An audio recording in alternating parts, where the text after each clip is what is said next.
All right, everybody. I'm sure there are people joining little by little, but we're going to go ahead and get started. Hello, everyone. Welcome to our 10th people. This is our 10th table read. We have hit double digits. So yes, you guys have gotten us there. So give yourselves a silent round of applause. Hello, everybody who is watching. My name is Rodnisha Green. I am the auteur, I suppose, of Flip the Script. And we are bringing Who Framed Roger Rabbit tonight. I'm very excited to give you our lovely cast. And in a few seconds, I'm going to let them introduce themselves to you guys. And we will start at the top with our narrators. Demi. Hi, I'm Demi Aldridge, and I'll be narrator number 1, so I get to start off the show. Oh, yes. And I'm from Austin, Texas. All right. And then Julie. Hi, I'm Julie Raylan. I am zooming in from Los Angeles, and I will be narrator number 2. Perfect. And David. Hey, how you doing? My name's Dave. I'm narrator number 3, coming in from, obviously, Los Angeles, California. Already ready. Already there. I love it. All right. And then playing Eddie tonight. Go ahead. Hi guys, I'm Cameron Lay, located in Los Angeles, California, and I'm reading for Eddie Valiant. Hi, I'm Jade, currently recording from Los Angeles, California, and I will be reading for Dolores. Excellent. Hello everyone, I'm Kate Lay. I'm currently residing in Los Angeles, and I'll be the effervescent Jessica Rabbit. Lovely. Lovely. And Miles. Hi everyone, I'm Miles Dabbs. I'm recording in Los Angeles, California, and I am reading Roger. Please, I can't do it. I keep trying. All right. That's fine. Eric. Hey, I'm Eric Riegelman, and I'm originally from Colorado, living in Los Angeles, and I'm currently in Traverse City, Michigan right now, and I'm reading R.K. Maroon. So many places. Too many places. I want to travel. Didn't anyone tell you a pandemic's happening? Yeah, unfortunately, a few times. Darcy. Hello, I'm Darcy Rhodes. I'm in LA and I'm Judge Doom tonight. Ooh. All right. And Heather.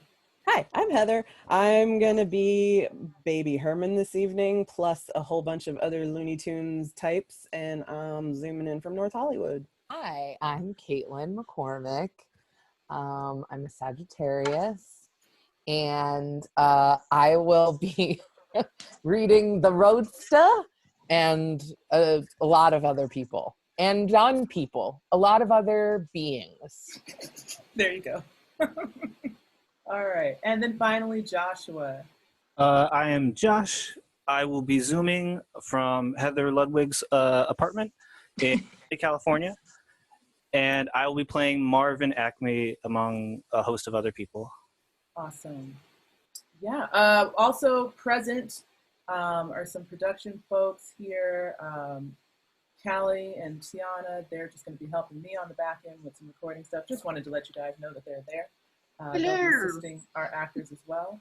And that's our team for tonight. So let's go ahead and get this show started. And we present Roger Rabbit, guys. Enjoy it.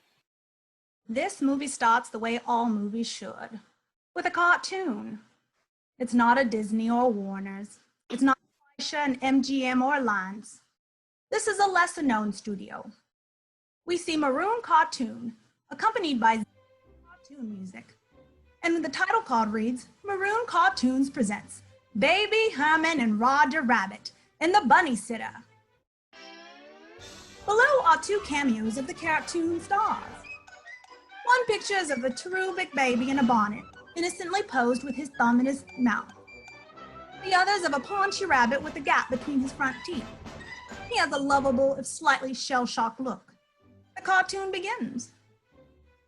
Baby Herman and Roger Rabbit are in a playpen when 2 female legs in high heels walk into frame. The voice belongs to the legs, talks down to Baby Herman in a maternal coo. Mummy's going to the beauty parlor, darling. But I'm leaving you with your favorite friend, Roger. He's going to be very, very, very good care of you. Because if he doesn't, he's going back to the science lab. Roger gulps as he watches the legs disappear. We hear footsteps and a door slams. Roger turns confidently back to his charge. But the little tyke is already squeezing through the playpen bars. Baby, bye-bye. No! Roger makes a dive for him, misses, and gets his head stuck between the bars. He pleads with the baby in a voice that resonates of Hunt's Hall and the Bowery Boys. Hey, come back! You heard what your mother said! Baby Herman ignores Roger. We follow him as he crawls into the kitchen. He stops to regard something that has caught his attention. A cookie jar. It's sitting on top of the refrigerator. Cookie! Roger, wearing the playpen like a pillory, comes running toward the kitchen. But the playpen is too wide to clear the door. The impact shattering the playpen and sends Roger sprawling across the kitchen floor. When he looks up, Baby Herman is swinging precariously on the door of the freezer. Ah! Hang on, baby! I'll save you! Roger makes a desperate leap across the kitchen for the kid, but Baby Herman swings the door to the freezer open and Roger disappears inside. Baby Herman grabs a cookie and swings back, shutting the door. He climbs down and crawls out of the kitchen. After a beat, the freezer door opens, and now Roger is shaped like a block of ice, falls out and hits the floor. The block shatters into ice cubes. Roger looks around dazed. Baby Herman has taken this opportunity to crawl out the window. Roger races towards the window. His eyes pop out of his head at what he sees. No! Baby Herman is crawling along the sidewalk under the shadow of a safe being hoisted into a second-floor window by Acme Safe Moving Company. And the rope holding the safe is fraying down to a slender thread. Roger gasps and rockets out the window toward Baby Herman. The rope snaps. The safe falls. Roger arrives just in time to pluck the baby out of the harm's way, but not in time to save himself. Oh, the safe crunches down on his head and buries Roger's into the sidewalk. After a beat, Roger's hand appears and spins the tumbler. The safe door opens. Inside, we see the dazed rabbit with little tweeting birds circling his head. Cut, cut, cut. The cartoon action stops abruptly, but the goofy cartoon music plays on. We begin a slow pullback to reveal that this cartoon is being filmed live on a soundstage. The title card sits on an easel. The female legs are papier-mâché props manipulated by two human crew members. Warily, they lean the legs against the stage wall. A human director, wearing a tweed jacket and baggy pleated pants, steps onto the set. From the equipment and the dress of the crew, we can tell it's the 1940s. Baby Herman throws his cookie down in disgust. He talks in a gravelly voice, an octave lower than Wallace Beery's. What the hell was wrong with that take? Nothing with you, Baby Herman. It's on Roger. Again. Hey, can we lose the playback? The music suddenly stops as off to the side, the soundman lifts the needle off a phonograph record. The director leans over Roger and angrily plucks one of the birds, circling his head. What's this, Roger? A tweeting bird? That's right, a tweeting bird. But what does the script say? Rabbit gets conked. Rabbit sees stars, not birds, stars. Crying out loud, Roger! I'll be in my trailer, taking a nap! Baby Herman pulls himself up to his full height of 2 feet and walks off the set. He chooses a route that takes him under the dress of the script girl. She jumps as if goosed. Now 2 crew members lift the safe off Roger. Please, Raoul! I can give you stars! I know I can! Just drop the safe on my head one more time! I've already dropped it on your head 23 times. Don't worry about me, I can take it! I'm not worried about you, I'm worried about the safe! Oh, what we've been seeing has been from the point of view of a man in a shiny brown suit standing unobtrusively at the back of the soundstage. Under a beat-up fedora is a craggy face that's seen a lot in its life. Apparently didn't think much of it was funny. Eddie Valiant takes a jolt from a pint of whiskey, evidently in reaction to what he's seen. He opens his coat and returns the pint bottle to a shoulder holster which formerly held a .38. Nerves steadied, he walks out the stage door. Valiant emerges from the stage onto a bustling Hollywood studio lot where cartoon characters, platoons, and humans are co-mingling as if it were the most natural thing in the world. Valiant stops by an Acme novelty truck, which is unloading toon props. There are bombs, rockets, flattened pocket watches, anvils, giant slingshots, etc. The license plate is California 1946. Fishes out a pack of Chesterfields and taps out a half a butt that had been stubbed out.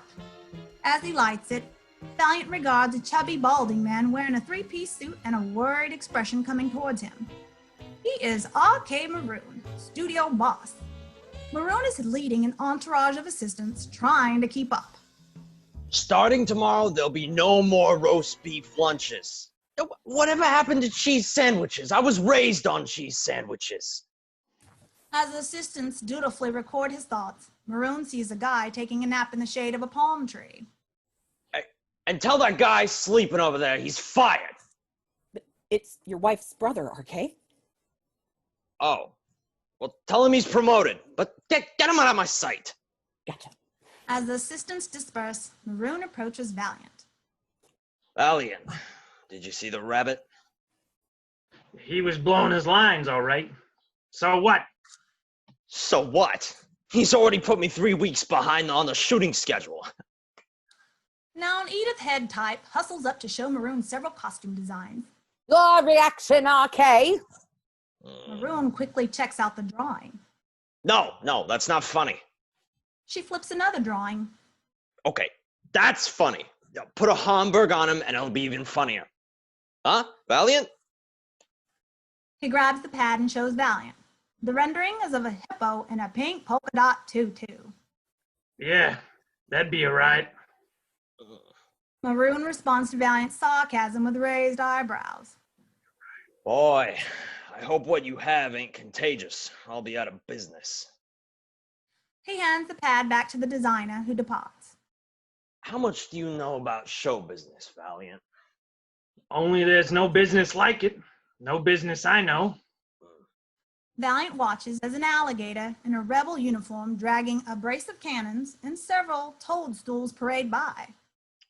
Yeah, and there's no business as expensive, okay? I'm 25 grand over budget on the last Bunny Sitter cartoon, and it's all because that rabbit can't keep his mind on his work. And do you know why? One too many safes dropped on his head? No, that goes with the territory. He's a stunt bunny. Maroon takes a copy of the Hollywood Tatler out of his pocket. Here's the problem. Seen cooing over calamari with not-so-new sugar daddy was Jessica Rabbit, wife of Maroon star Roger. His wife's a tramp, but he thinks she's Betty Crocker. The doubt's eating him up. So what do you want me to do? Get me a couple juicy pictures. Something I can wise the rabbit up with. I don't work in Toontown. You don't have to. The rabbit's wife sings at an underground tune revue joint called the Ink and Paint Club. You can catch her in action there. Job's gonna cost you $100. $100? That's ridiculous. Well, so's the job. Valiant starts to walk away. All right. You got your $100.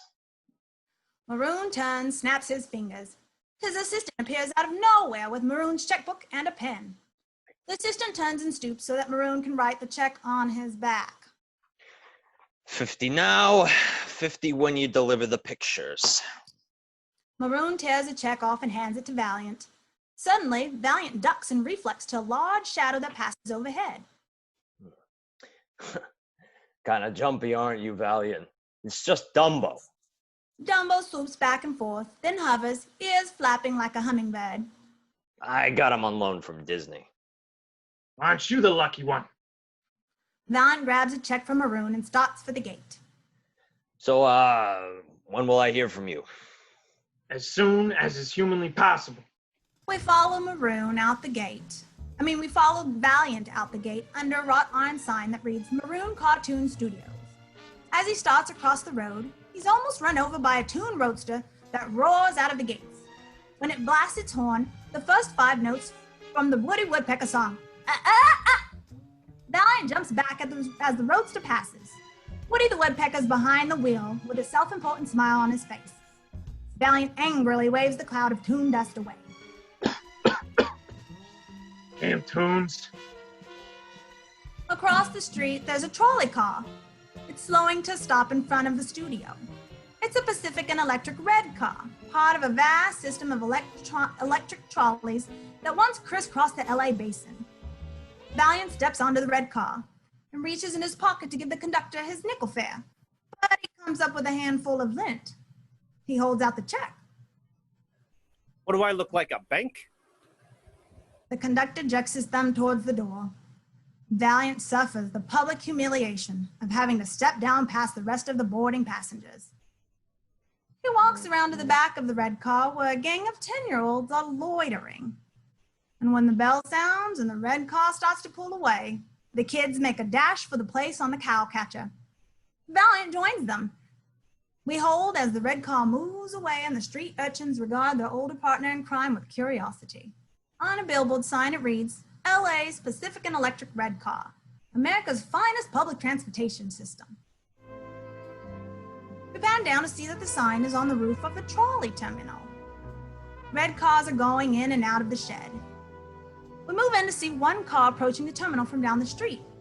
And as it passes by, Valiant hops off his freeloader seat on the back. So long, mister! Valiant waves laconically. Thanks for the cigarettes. We follow Valiant as he crosses the street to a seedy bungalow. A note is push pinned to the door that reads, Tomorrow's Friday. Well, Dolores. Valiant takes the note and walks back across the street towards the terminal. He climbs up a flight of stairs heading on the mezzanine. The bar sports a red neon sign that used to blank the terminal station bar, but now it just says terminal. Well, this place must have been pretty swank at the turn of the century when it was built, in the first burst of enthusiasm of the new public transportation system. It's in the motif of a trolley car. There's a large map on the wall above the bar showing all the different lines. And behind the bar is Dolores. If you scraped off all the makeup, you'd find an attractive woman in her late 30s. She ministers to a ragtag assortment of Hollywood lowlifes who are truly at the end of the line. Valiant enters this den, lets his eyes adjust for a moment, then bellies up to the bar. He finds a spot between a one-armed black soldier and a little person stretched out on the bar, passed out. Now a trolley rumbles underneath him and the bar starts to shake like an earthquake. The lights flicker. All the drinkers, observing a time-honored ritual, lift their glasses simultaneously to avoid spilling any drops. Even the little person lifts his head until the trolley passes. Valiant reaches over the bar and blind grabs a bottle of rye he obviously knows is there. He pours himself a shot. Hey, fellas, what's a good word? I lost my job. Mule died. Oh, a deaf mute scribbles a note on a pad hanging around his neck. He hands the note to Valiant. Oh, it says, my girl dumped me. Valiant pats him on the back, consoling. Well, you know what they say about dames, Augie. Then Valiant mouths the rest of it for Augie's benefit only. Augie reads his lips, then starts to roar silently, slapping his thigh. Now Dolores makes her way down the bar, and she grabs the little person by the suspenders and slides him out of the way. So, making dame jokes, huh, Eddie? Well, let me remind you, pal. It was a dame who took $100 out of the till so your landlord wouldn't kick you out of your dump. And it was a dame who trusted you for the money when no one else in this town would. And it was a dame who's tired of waiting you to straighten yourself out and go get a job. Would this be the same dame who's going to feel awfully foolish when she finds out I've got her money? Valiant slides the check across the bar. Dolores studies it. She calms down a little. This is $50. I need 75 before they check the books tomorrow. You'll have it in the morning. Now be a sport and let me have $20 to put in my pocket. Is this paper even good? Check the scrawl. RK Maroon? Now Angelo, a Neanderthal sitting a few stools down, is tapping the shell of a hard-boiled egg. Maroon. Valiant, don't tell me you're working for a tune. Who's your client? Chili Willy or Screwy Squirrel? Angelo chuckles at his own joke and goes to eat his egg. Suddenly, Valiant darkens. He grabs Angelo by the shirt and pulls him up to his face. Get this straight, greaseball. I'm not working for a tune. I'd never work for a tune. You got that? Valiant jams the whole egg into Angelo's mouth, turns and storms out the door. Angelo sputters and spits out the egg. What's his problem? June killed his brother. Valiant knocks on the door of the Ink and Paint Club, a nondescript building in a rundown factory area. A speakeasy-style peephole slides open, revealing the face of a toon gorilla. Valiant offers the password. Walt sent me. The peephole slides closed, and after a beat, the door swings open. Inside the club, we see the gorilla, dressed in a tux, gives Valiant the once-over. Valiant resents the assessment. Yeah, I like your monkey suit. What is this? We follow Valiant down the hall toward the main room. We can hear loud music from within. When Valiant steps through the doorway, we see the place is no dive. It's a white tablecloth nightclub on par with the El Morocco or the Garden of Allah. Behind the bar, a caterpillar bartender is using his many arms to shake and pour several drinks at once. Meanwhile, a dozen penguin waiters are gliding back and forth along the tables, serving drinks to the well-heeled crowd. As we look on stage, who do we see but Donald Duck and Daffy Duck seated opposite each other, matching grand pianos. What begins as a decorous duck duet on Tchaikovsky's piece, complete with knuckle-cracking, seat-spinning preparations, quickly accelerates to a loony game of one-upsmanship between these two irascible ducks. There is keyboard stomping, lid banging, piano wire plucking zaniness. The audience is howling. People are wiping the tears from their eyes as they're laughing so hard. All except Valiant. He lights a cigarette impassively, not humid by the toon hijinks. He spots an empty table off to the side and makes his way towards it. A silly geezer in a loud suit is at the next table. The geezer nods to him soberly as Valiant pulls out the chair and sits down. A loud flatulent sound erupts from under Valiant. The geezer slaps his thigh with the hilarity of it all. Will you listen to that? It's a pip. I'm thinking of calling it a whoopee cushion. Valiant reaches under himself and comes up holding a deflated rubber bladder. The geezer retrieves it from him. No hard feelings, I hope. Put it there. The geezer grabs Valiant's hand before he can say no. We hear a buzz. Valiant retracts his hand as if shot. The geezer howls with laughter and turns his palm to Eddie. And buzzer, a real gasser. Valiant rolls his eyes and grabs the penguin as it glides by. Scotch. There's a 2-drink minimum. Just as long as there's no maximum. Waiter, I'll sign my check now. The penguin puts a bill down on the geezer's table and zips off. The geezer takes a fountain pen out of his jacket and writes on the bill. There doesn't seem to be any ink coming out. He shakes and shakes the pen to get it flowing. Oh, it flows all right.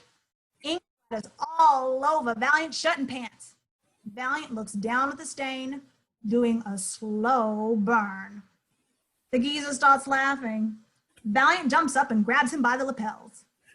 That's it for you, Pops. Calm down, son. Look, the ink is gone.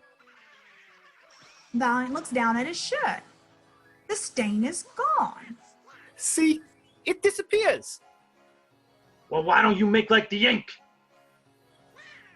Valiant drops him into his chair and returns to his seat. The penguin glides up with his drinks. Valiant swallows the first one with one quick jerk of the head. Back on stage, Donald and Daffy's piano competition has reached a crescendo of mayhem. They've got the axes out, and in time with the music, they reduce their pianos to matchsticks. At the completion of the piece, they step to the front of the stage, and with great decorum, arms around each other, they take their bows. The curtain comes down to great applause. We hear sound effects of crashing and bashing backstage. Now from behind Valiant, we hear a familiar, high-pitched voice. Cigars? Cigarettes? Hey! Valiant turns to see Betty Boop standing with a box of tobacco wares strapped around her neck. In contrast to all the other tunes, Betty's in black and white. Gee, it's swell to see you, Eddie.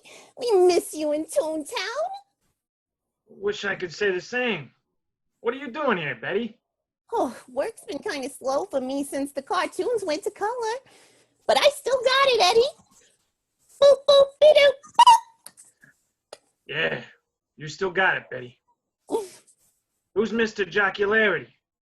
Well, that's Marvin Acme, the gag king. Should have guessed. He comes here every night to see Jessica Rabbit. Big on the musical comedy, huh? Sounds like you've never seen her, Eddie. Now the lights dim and Betty moves on. On stage, the Dow Droopy walks out with the spotlight following him. He's the evening's MC. Hello, everybody. I hope you're having as much fun as I am. I have a small announcement to make. Jessica Rabbit will not be able to sing tonight. Oh, there's a roar of disapproval from the men in the crowd. They shower him with debris. I was merely jesting. Without further ado, here's the woman times two, Toontown's own chanteuse par excellence, Jessica Rabbit. There is excited applause as the lights dim. Tune combo made up of crows and shades strikes up the intro to a smoky song, Why Don't You Do Right? A spotlight hits the curtain. Now a curvaceous leg pokes out teasingly. The crowd goes wild as the rest of the body belonging to the leg emerges. Jessica Rabbit is a generously endowed, red-headed bombshell. She's a humanoid toon, in her case, more beautiful than human. Is a testimony to what a guy can do with a pencil and a fertile imagination. Valiant's reaction to this is that it's not quite the bunny he expected Roger to be married to. His jaw drops, and his reaction is mirrored all around the room. Men are panting so hard you couldn't keep a match lit. Jessica steps to the mic. You had plenty money, 1922. You let other women make a fool of you. Why don't you do right like some other men do? Get out of here. Get me some money too. Jessica takes the mic and comes off the stage, slinkily. She wanders among the tables, teasing the men as she goes. Now there's a howl from behind Valiant. A Tex Avery type Toon Wolf, who came masquerading as a human, couldn't help but show his true colors at the sight of Jessica. He howls as if it were a full moon. His tongue rolls out of his head and piles up on the floor like so much clothesline. His eyeballs telescope out of his head. And finally, the wolf levitates and snaps rigid like an open jackknife. As the wolf makes a rush for the stage, the gorilla bouncer grabs him by the suspenders. The wolf legs spinning madly, practically knocks Valiant's table over as he grabs at Jessica. But the wolf has come to the end of his suspenders.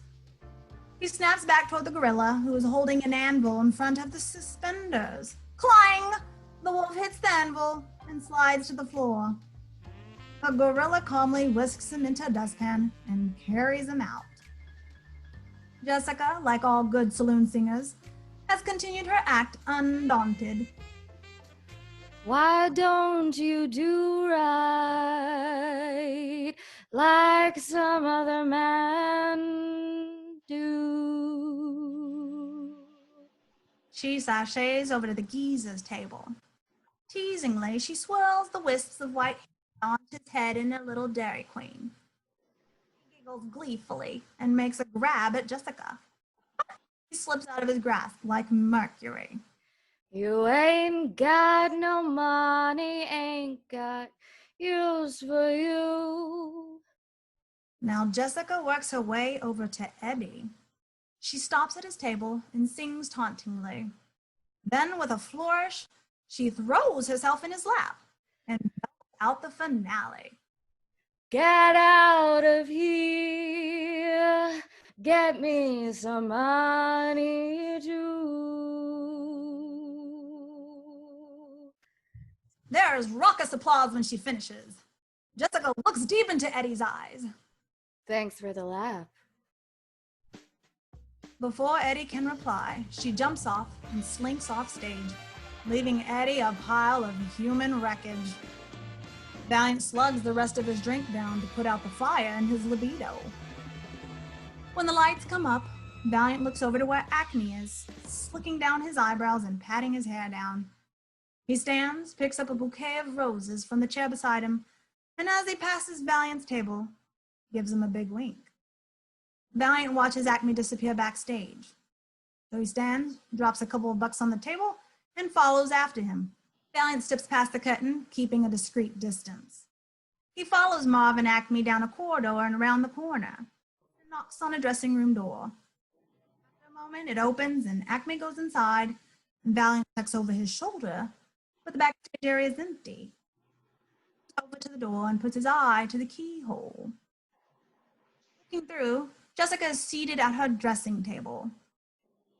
He is on his knees next to her, kissing his way up her gloved hand, eyes closed in ecstasy.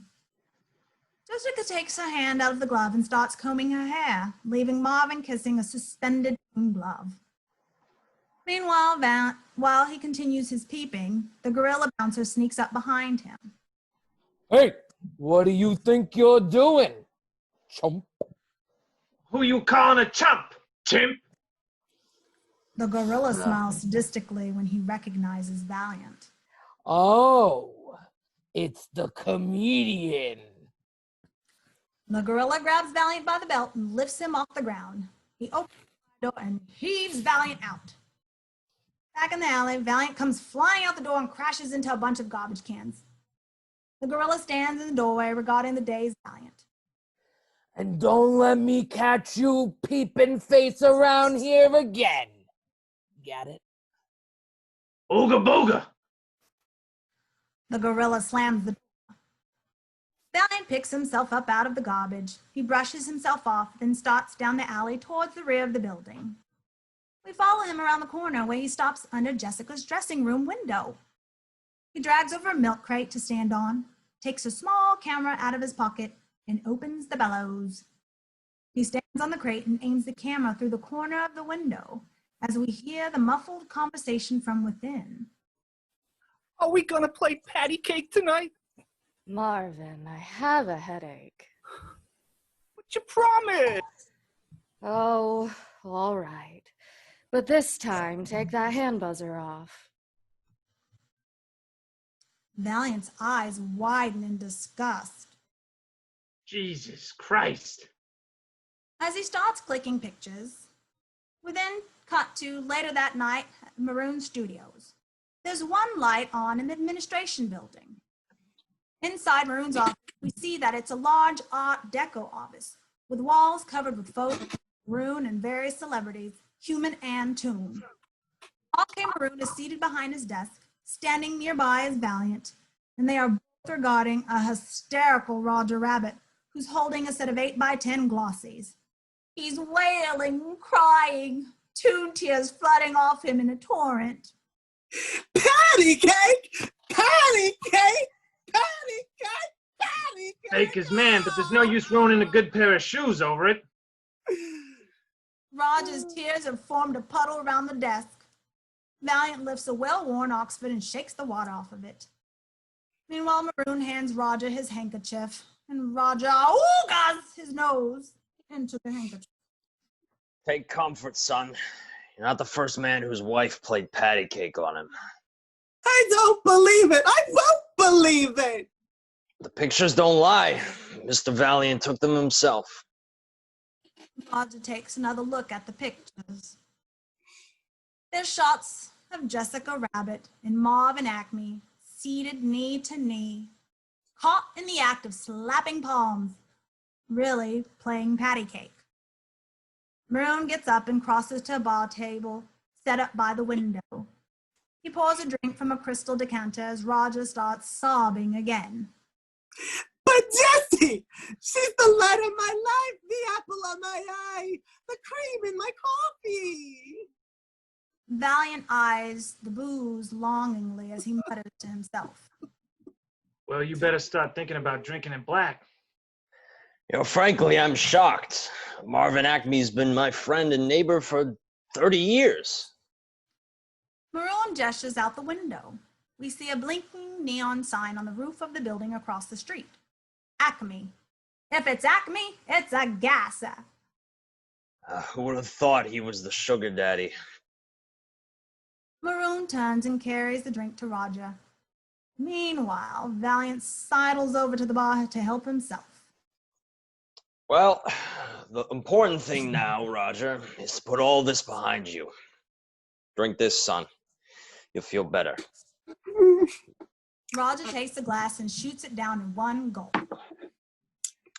I know this all seems painful now, okay, but you'll find someone new. Won't he, Mr. Valiant? Eddie has just picked up the decanter to pour one for himself. Oh, yeah, good-looking guy like him, dames will be breaking down his door.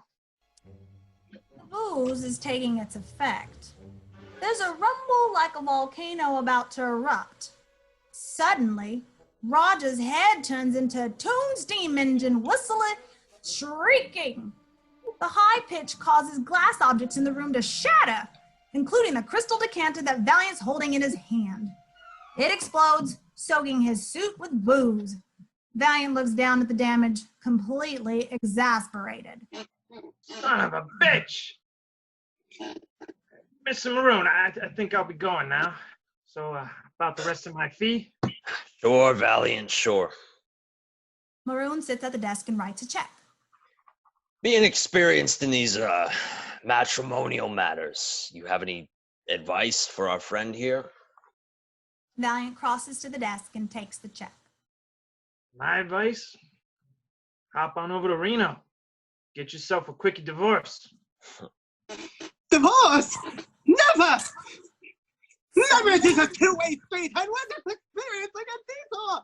Jessica and I are going to get back together. We're going to be happy. H-A-P-P-I. Happy. Roger zips off the desk and crashes out the window, leaving a rabbit outlined in the glass, backlit by the blinking Acme sign. Maroon and Valiant walk to the window and look out the rabbit-shaped hole in the window.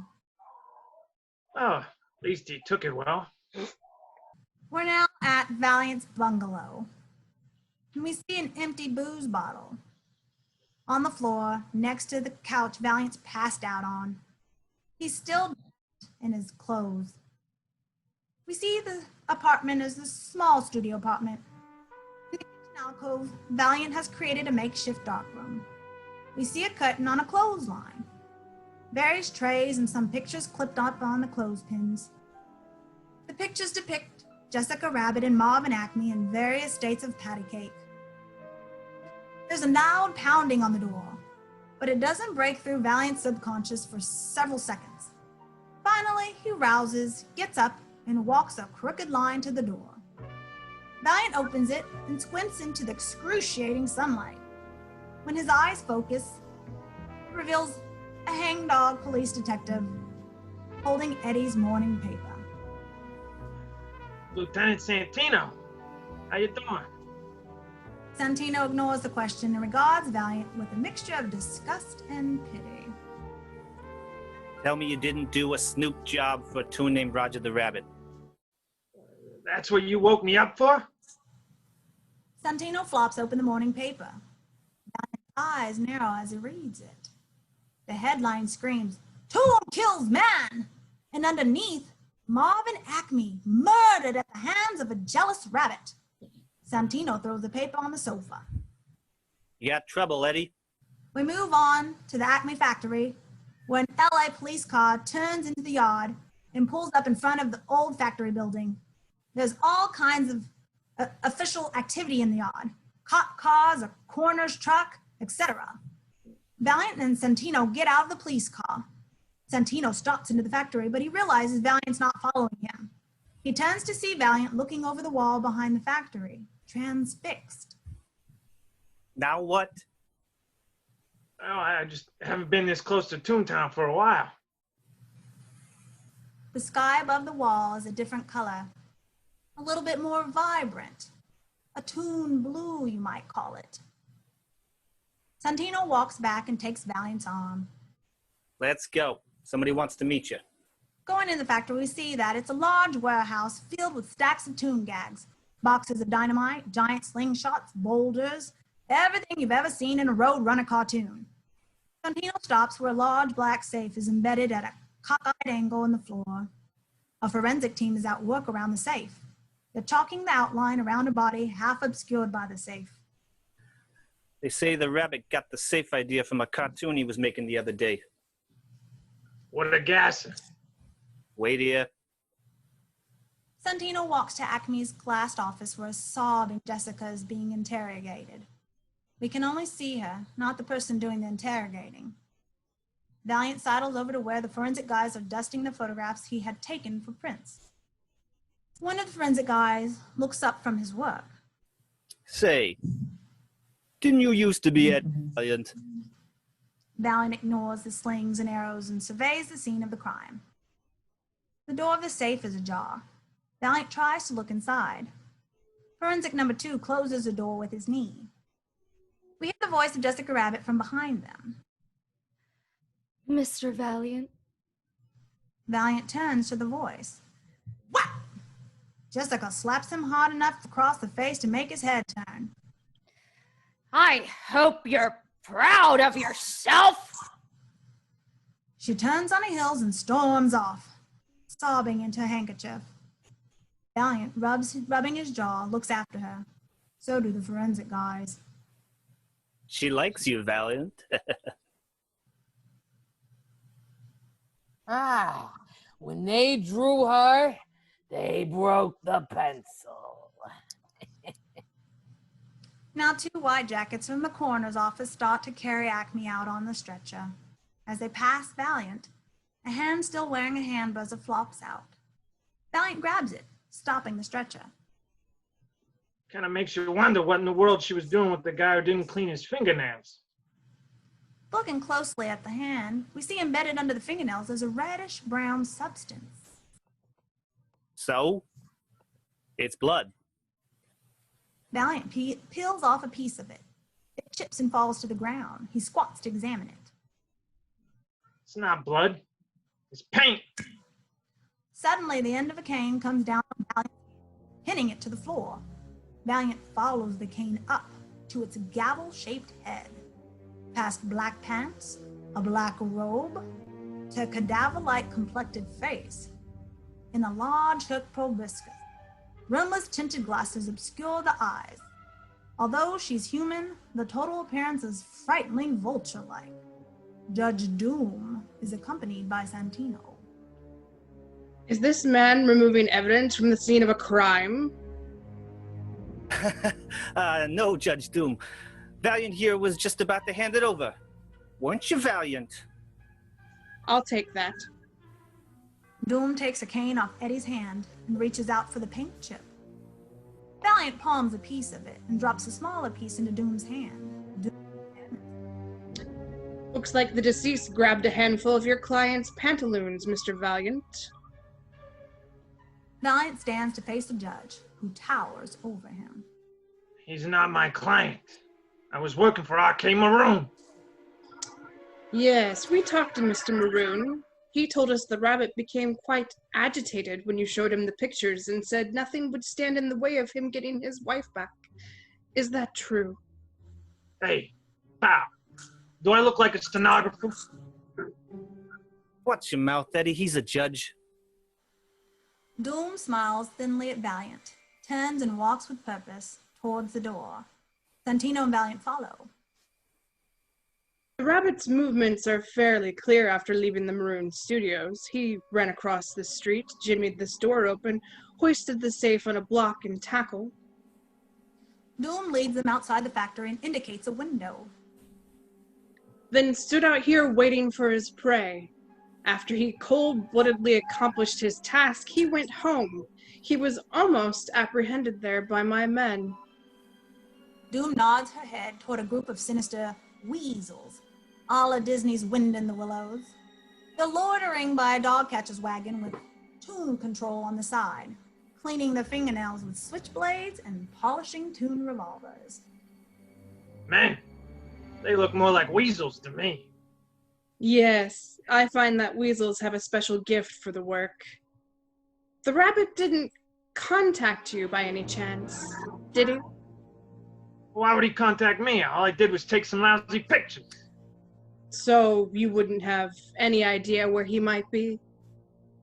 Ah, have you tried Walla Walla? Kokomo's very nice this time of year. Doom steps into Valiant's face. I'm surprised you aren't more cooperative, Mr. Valiant. A human has been murdered by a tune. Don't you appreciate the magnitude of that? My goal as judge of Toontown has been to rein in the insanity, to bring a semblance of law and order to a place where no civilized person has ever been able to step foot.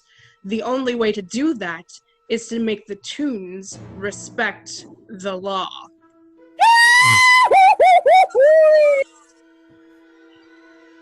Her pontification is interrupted by a yell as a scruffy little Toon gopher comes hurtling over the wall from the Toontown side. He's holding his blackened rear end, apparently the result of a run-in with a stick of dynamite.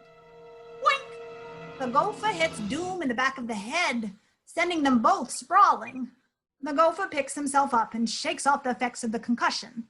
When he sees who he's knocked down, he panics. Judge Doom? Oh, here, let me get that for you. He whips a clothes brush out of his back pocket and furiously tries to clean the judge's cloak. Doom picks up the gopher by the scruff of the neck and gets to her feet. Why, you filthy little vagrant, you've soiled my robe! It's cleaning up real good, Judge, real good. You've defiled a symbol of justice. As Doom carries the gopher to the Toontown control wagon, Valiant shoots a look to Santino. Where did this gargoyle come from anyway? Knows. He bought the election a couple of years back. He's been ruling Toontown ever since. When Doom gets to the wagon, the weasels open up the back. In place of steel bars is a stream of fluid. The weasel turns a key and the flow of liquid stops. The gopher starts kicking furiously, trying to avoid the lockup. Oh, no, Judge, please, let me go. I mean, I think I hear my mother calling me. Finally, the gopher breaks free and makes a desperate dash for the wall. Doom watches him run and calmly turns to where her car is parked. It's a black Lincoln touring car with an ugly bird-like hood ornament. Voltaire, the gopher. Suddenly, the hood ornament squawks to life. It's a hideous Toon vulture. The vulture flaps into flight. Just as the gopher is about to make it over the top of the wall, the vulture's talons sink into his rear end and lift him airborne. The vulture drops the gopher off with the weasels. They pin him down. Hey, don't I have any rights? Yes, you do. to a swift and speedy trial. One of the weasels retrieves a briefcase from the sedan, puts it on the hood, and snaps it open. 12 toon kangaroos pop up, arranged in a jury box. Court is now in session. She raps the gopher on the head with the gavel end of a cane. The defendant is charged with vagrancy, assault, and resisting arrest. How do you find him? Well, the kangaroo court delivers the verdict instantly. 12 little kangaroos pop out of their mama's pouches, holding up small cards, each with a letter spelling Y-O-U-A-R-E-G-U-I-L-T-Y. You are guilty. Guilty as charged. Case closed. Doom slams the briefcase shut. She turns her attention back to the gopher. I hereby sentence you to the dip. No, not the dip. Anything but the dip. I'm too young to die. Please. As the judge pulls on a black rubber glove, the weasels take out a stainless steel tub, wheezing with sadistic glee. They fill it from a spigot on the truck. What's with the dip? That's how she gets rid of the troublemakers. It's a combination of acetone, turpentine, and paint remover. She calls it the final solution. Poor gopher is wriggling and screaming bloody murder as Doom lifts him up and holds him over the tub. No, please, no. Then as he's lowered into the solution, he starts to disappear. His pathetic screams are snuffed mid-yelp. Help me! Help! Oh, Jesus. Oh, the gopher's gone. All that's left of him is a paint slick on the surface of the liquid. Jesus. Doom pulls off the black rubber gloves, finger by finger, and hands them to Weasel. She turns to Valiant. They're not kid gloves, Mr. Valiant, but that's how we handle things in Toontown. I would think you would appreciate that. She gets into her car. She pauses and looks back at Valiant. After all, didn't a toon kill your brother? Go back to the terminal bar. Dolores is behind the bar cutting lemon peels and preparing for the day's bartending. There's one early customer, a gray-haired trolley man in his red car uniform. His hat's on the stool next to him, and he's already drunk. The door opens and it's Valiant. He walks over to the bar, reaches for a bottle and a shot glass, and helps himself. Dolores picks up a copy of the morning paper. Hey, Eddie. Looks like you really stepped in it this time. What are you complaining about? Here's your $50. Valiant slides a check across the bar. 35 years and all I got to show for is a ticket punch? What's with Earl? New outfit bought the red car. Some big company called Cloverleaf Industries? No kid. Bought the red cars, huh? Bastards put him on notice. Valiant picks up his glass, lifts it in toast to the trolley man. Here's to the pencil pushers. May they all get lead poisoning. Now the trolley man unsteadily climbs up on his stool to get close to the Holy Grail, the red car route map over the bar. The old number 6 line. Who'd have thought they'd close that one down? Eddie, get him down from there before he breaks his neck. Eddie grabs Earl around the legs and throws him over his shoulder like a sack of potatoes. He carries him over to a booth and puts him down carefully, covering him with the tablecloth. Took you right to Toontown, it did. Yeah, I know. Poor SOB. Valiant walks back to his drink at the bar. Think the rabbit did it? I don't want to think. I want to drink. Make that a round. Valiant and Dolores look down the bar, but there's no one there. Finally, the familiar cowlick of Baby Herman rises to the top of the bar as he clambers up a bar stool. We don't serve formula schnookums. You serve martinis, don't you? Yeah? Baby Herman slides his baby bottle down the bar to Dolores. Make you dry. Baby doesn't like to be wet. So you're Valiant, right? The name's Baby Herman. Yeah, I know who you are. Kinda out of your neighborhood, aren't you? Yeah, I had to go slumming. See, a friend of mine's been framed. You mean the rabbit? They got him cold.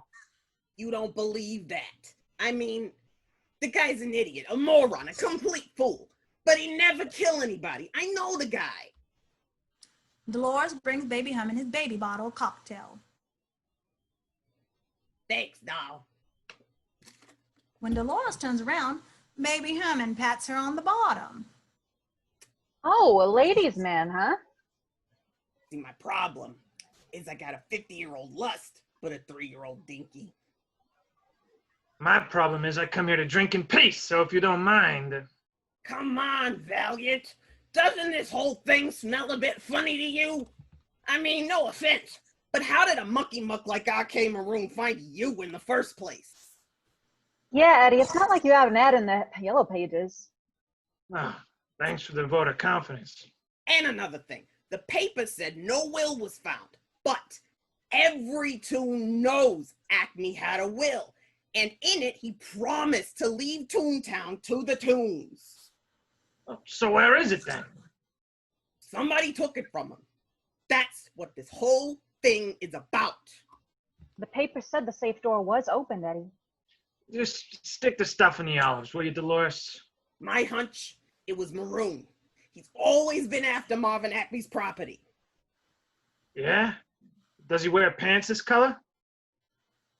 Valiant takes the paint chip out of his pocket and dangles it in front of Baby Herman. No, but neither does Roger. That's Diablo Red. Roger's pants are sunrise orange. Well, I'll be. So what's your next move, Valiant? My next move? Well, that's easy. I'm getting up. I'm walking out the door. Going home, going to bed. Valiant stands. So you're not even going to bother to find out if the rabbit's getting framed? He's a Toon. Who cares? Baby Herman shakes his head sorrowfully. As Valiant heads for the door, Dolores whaps her towel down the bar. Well, you used to care, Eddie, and it didn't matter if a client's skin was black, white, or painted. Valiant ignores her and walks out the door. We go to his place. Valiant's made it back home. He comes in the door with his coat over his shoulder. He tosses a jacket over the chair and walks to the Murphy bed. He grabs his strap and loosens his tie, walks away from the wall, pulling the bed down. What he doesn't see is Roger Rabbit asleep in the bed. Valiant, still with his back to Roger, sits down exhaustedly on the bed and kicks off his shoes. He lies back and pulls the covers over him. He closes his eyes, rolls over to get comfortable. Now, he and Roger are nose to nose. They both open their eyes at the same time. They freak. Ah! What the hell are you doing? It seems Roger needed a place to hide. He's in big trouble, Eddie. I needed a place to hide. I'm in trouble, Eddie. So I hear. Even talking you could get me a rap for aiding and abetting. Don't worry, Eddie. Nobody knows I'm here. Oh, yeah? And how'd you find my house? Well, I asked the newsboy on the corner. He didn't know. Then I asked the janitor, the fireman, and finally the greengrocer and the liquor man. They were very helpful. So in other words, the whole goddamn world knows you're here. Out! Come on, get out! Eddie pushed open the door. He said don't put me out. I didn't do it. I swear. Roger Sir, knocks his spider-like arms and legs extended. Valiant gives up trying to open the door and grabs Roger. He pulls and he pulls. Finally, Roger snaps off like a broken rubber band. The two of them go tumbling backward. Grab for Roger, but he slips out of his grasp like a quicksilver. Sir, I wanted to win Jesse back, but not that way.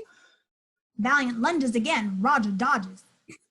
After I left you, I went to see her at the Lincoln Paint Club. She was on stage, so I found a piece of paper and wrote her a love letter. Roger pulls a piece of paper out of his pocket and starts reading. Dear Jessie, how do I love thee? Let me count the ways. 1, 1,000, 2, 1,000, 3, 1,000. Valiant leaps for Roger and gets him by the throat. He rips the paper out of Roger's hand and crumbles it up and throws it down. He opens the door, throws Roger outside, and quickly slams the door shut. He leans against it, breathing hard. Suddenly, Roger comes through the mail slot like a limbo dancer. Valiant, too tired to chase him, just watches him. Hey, that wasn't very nice. He retrieves the love letter, straightens it out, and puts it back in his pocket. It took me almost an hour to compose that. But I decided not to leave it anyway. I'd read it in person. That was my plan. Valiant crosses to the kitchen area, where the dark room is still set up. He opens the cabinet under the sink and comes out with a bottle of scotch. Takes a shot glass and pours himself one. All right, look, pal. If you're still here when I finish this drink, I'm calling the police. Don't do that. I'm innocent, I tell you. The police will just zip me. The weasels were waiting for me when I got home last night, so I ran. Well, if you're so innocent, then why'd you run? See, Eddie, I'm a rabbit. We always run. Valiant shakes the drink down and holds up the empty glass. That's it. He crosses to the phone on the counter. He lifts the receiver and starts to dial. Well, this is the moment of truth, and I've spoken the truth, but you won't believe the truth. So I guess the truth is my goose is cooked, my hash is slung, my fate is accomplished. As Valiant finishes dialing, he idly puts the empty shot glass down on a photograph on the counter. Come on, Eddie, won't anything change your mind? Valiant turns from the pleading rabbit. Something he sees on the counter gets his attention. Looking through the shot glass, we see that it's resting on one of the rejected pictures of Acme and Jessica. The bottom of the glass is magnifying the back of the exuberant Marvin Acme. Sticking out of his back pocket is a legal folder headed Last Will and Testament. Valiant looks as if the truth has just hit him in the face. It's the goddamn will. LAPD. Valiant slowly returns the phone to the cradle. You mean you believe me? Now outside, we hear tires screeching to a stop. Roger runs to the window and pulls back the drapes. His eyes bug out of his head. It's the turn control! Valiant comes to the window and looks out too. From Valiant's point of view, we see the tune control wagon stopped in front of the house. The weasels pile out. One of them takes what looks like a butterfly net out of the back. Several others grab violin cases. Valiant jerks Roger back behind the curtain. Get away from that window! Roger, elated, jumps into Valiant's arms. You're gonna help me? How can I ever thank you? He plans... Nope, he starters. plans a big, wet tune kiss on Valiant's lips. You for starters, rabbit, don't ever kiss me! Outside the bungalow, the weasels are filling up the walk to the front door. The leader pounds on the front door. Please! Inside the bungalow, Valiant puts Roger down. All right, I'll talk to him, find a place to hide. Roger zips to the closet door and goes inside. Not in there, that's the first place they're gonna look! Valiant goes to the closet and opens the door. We see Roger is now dressed in Eddie's trench coat and hat. Playfully, Roger snaps one of the handcuffs onto Eddie's wrist. He's got the other one attached to one of his wrists. Eddie Valiant, you're under arrest. Just kidding. You idiot. I lost the key for these cuffs. The knocking is more impatient. Valiant looks to the door. Open up. Outside Valiant's door, the weasels open the violin cases and take out real Tommy guns and shoulder them in teams of 2. Suddenly, they unleash a torrent of machine gun fire, making the outline of a weasel in the door with the bullets. The leader blows on the cutout and it falls in. The weasels file through one by one. Inside the apartment, the weasels don't bother to look around. They all just start blasting. Bullets fly every which way. The barrage destroys Valiant's apartment in a matter of seconds. When the shooting stops and the smoke clears, all weasels look around. The head weasel spots blood all over the kitchen floor. We got him. But when he looks behind the counter, it's only a shattered ketchup bottle. Outside the rear of the apartment, Eddie and Roger, handcuffed together, are beating it down the alley. Roger, being a rabbit, is beating it a lot faster. He's kicking up dust. His legs are a blur. Valiant stumbles trying to keep up. When they round the corner, Roger slams on the brakes, Toon style. Valiant goes skidding past him and is jerked to a stop like a dog on a short leash. Hey, what do you think you're doing? Sorry, Eddie. I forgot. You're not a Toon. Yeah, don't ever forget that. Outside of the bungalow, in the back window, the weasels come piling out the window. They start sniffing the ground. Suddenly, one of them freezes on point, like a dog. Another blows a hunter's horn, and they're off on the trail. Outside on the street, Eddie and Roger emerge from the alley. They pause momentarily to reconnoiter. Eddie decides to go left, Roger right. When they get to the end of the cuffs, they snap back in a pile. Valiant gets back to his feet and hauls Roger up angrily. This way, goof. They start across the street, but Roger goes on one side of the street, sign Eddie the other. Roger coils around it like a tetherball. Valiant yanks Roger off the sign, and they duck across the street just as a trolley car passes. The weasels come bloodhounding around the corner. They search the street for signs of the fugitive, but when they get to the trolley tracks, they stop, bewildered. That's cold. He points to the trolley car into the terminal station. They fall all over themselves, scurrying to the trolley. They surround it and jump aboard, Tommy gun at the ready. Inside the red car, we see the conductor raises his hands like it was a holdup.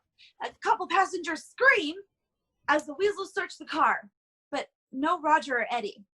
As quickly as they got on, they get off. Outside the red car, as it pulls away, the weasels look around, perplexed. The weasel could have sworn he smelled rabbit. From above, we see Eddie and Roger are balanced on the trolley wire above the weasel's heads. As the weasels sniff around the barn, Eddie and Roger ease along the wire, using the wall of the terminal bar to lean on. Inside the terminal bar in the kitchen, Dolores is preparing corned beef and cabbage. The radio is playing Mare's Eat Oats. A newscaster breaks into the music. Newsflash, Hollywood. Citywide Toon hunt for Roger Rabbit.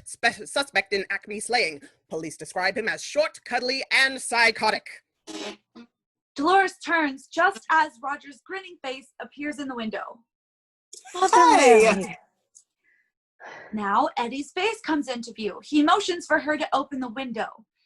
Outside the window, Roger and Eddie watch another trolley approach. The contact arm sparks its way along the wire as it rolls along towards them. Valiant watches as Dolores struggles to get the window open. Come on, hurry, hurry! At the last second, the window opens. Eddie jumps for the sill, Roger dangling from the cuffs as the trolley passes. Inside the kitchen, Dolores helps pull Valiant through the window.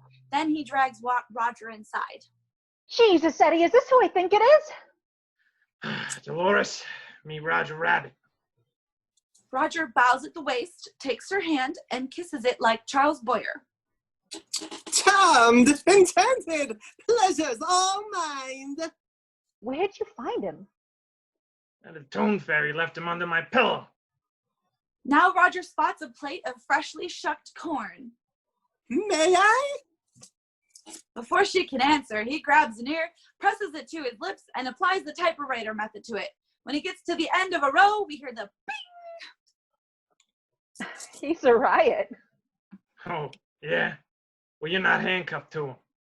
Hey, is anybody in the back room? It's all yours. We follow Dolores as she leads Valiant and Roger across the hall. She stops at a door, unlocks it, and leads them in. Inside the back room, it's a tiny storage room / office with an institutional metal desk, a cot, and assorted janitorial supplies stacked around. Dolores shuts and locks the door behind her. Valiant goes to a metal locker and digs through some tools, coming out with a hacksaw. He sits on the cot and starts working on the cuffs. So, you decided to help him after all? Yeah, I ought to have my head examined. Will you hold still?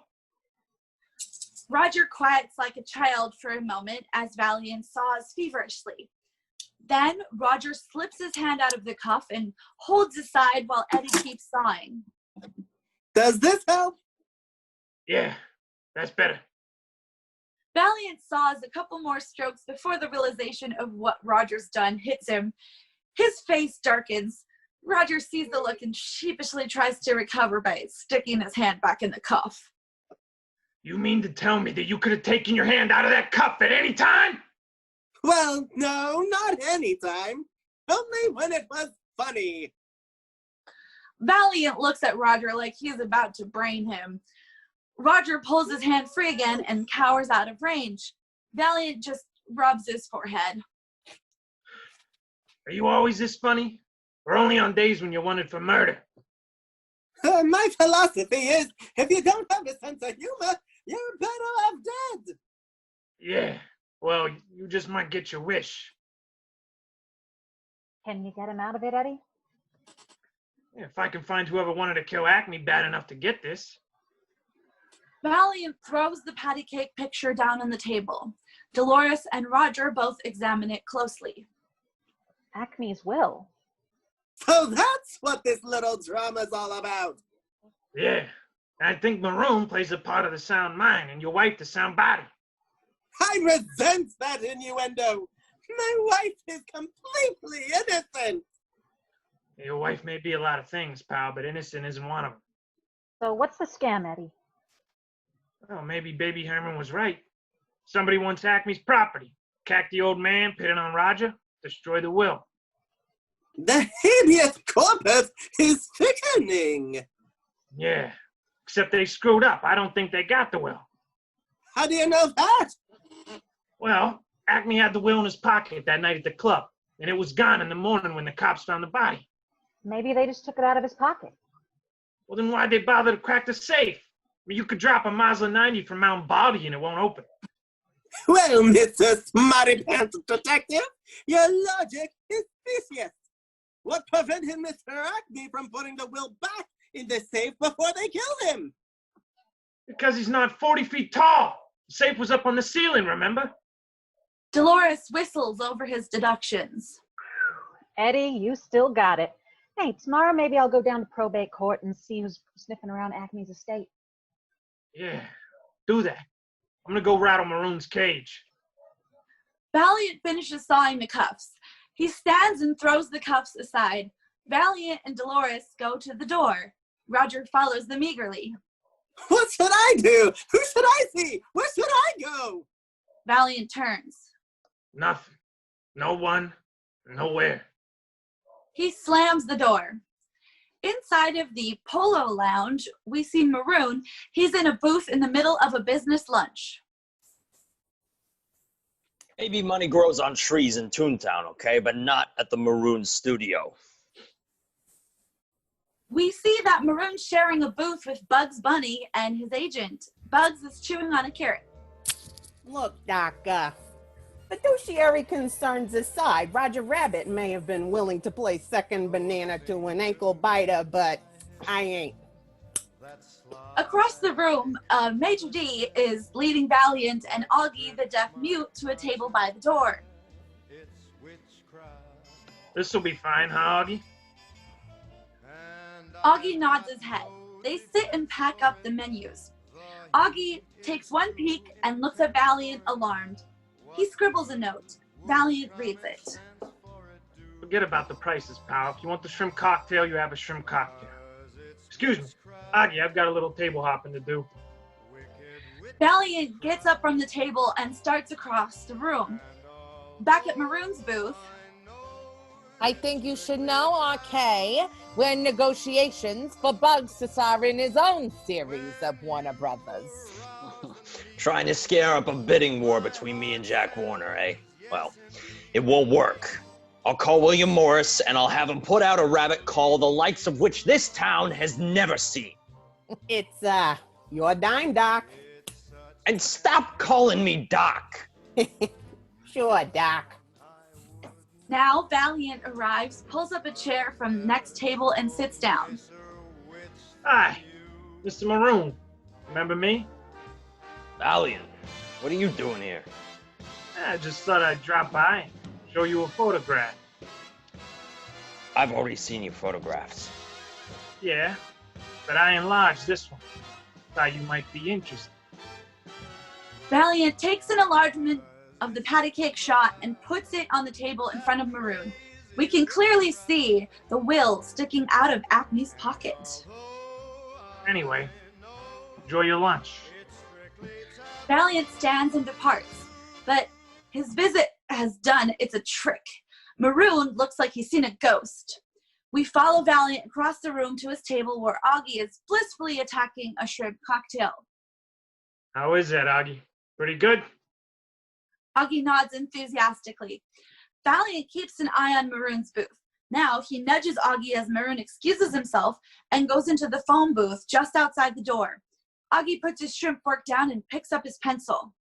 From Augie's point of view, we see Maroon talk on the phone.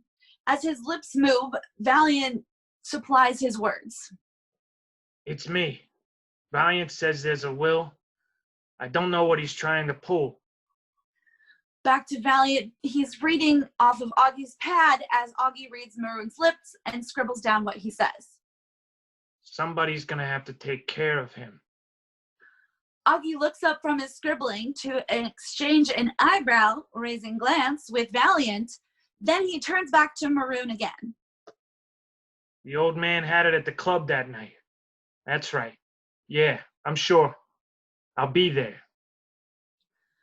Augie stops writing as Maroon hangs up the phone. Where? Augie shrugs his shoulders. Disappointed, Valiant lights a cigarette. Now Augie elbows him and gestures at Maroon, who's making another call. Augie starts writing again.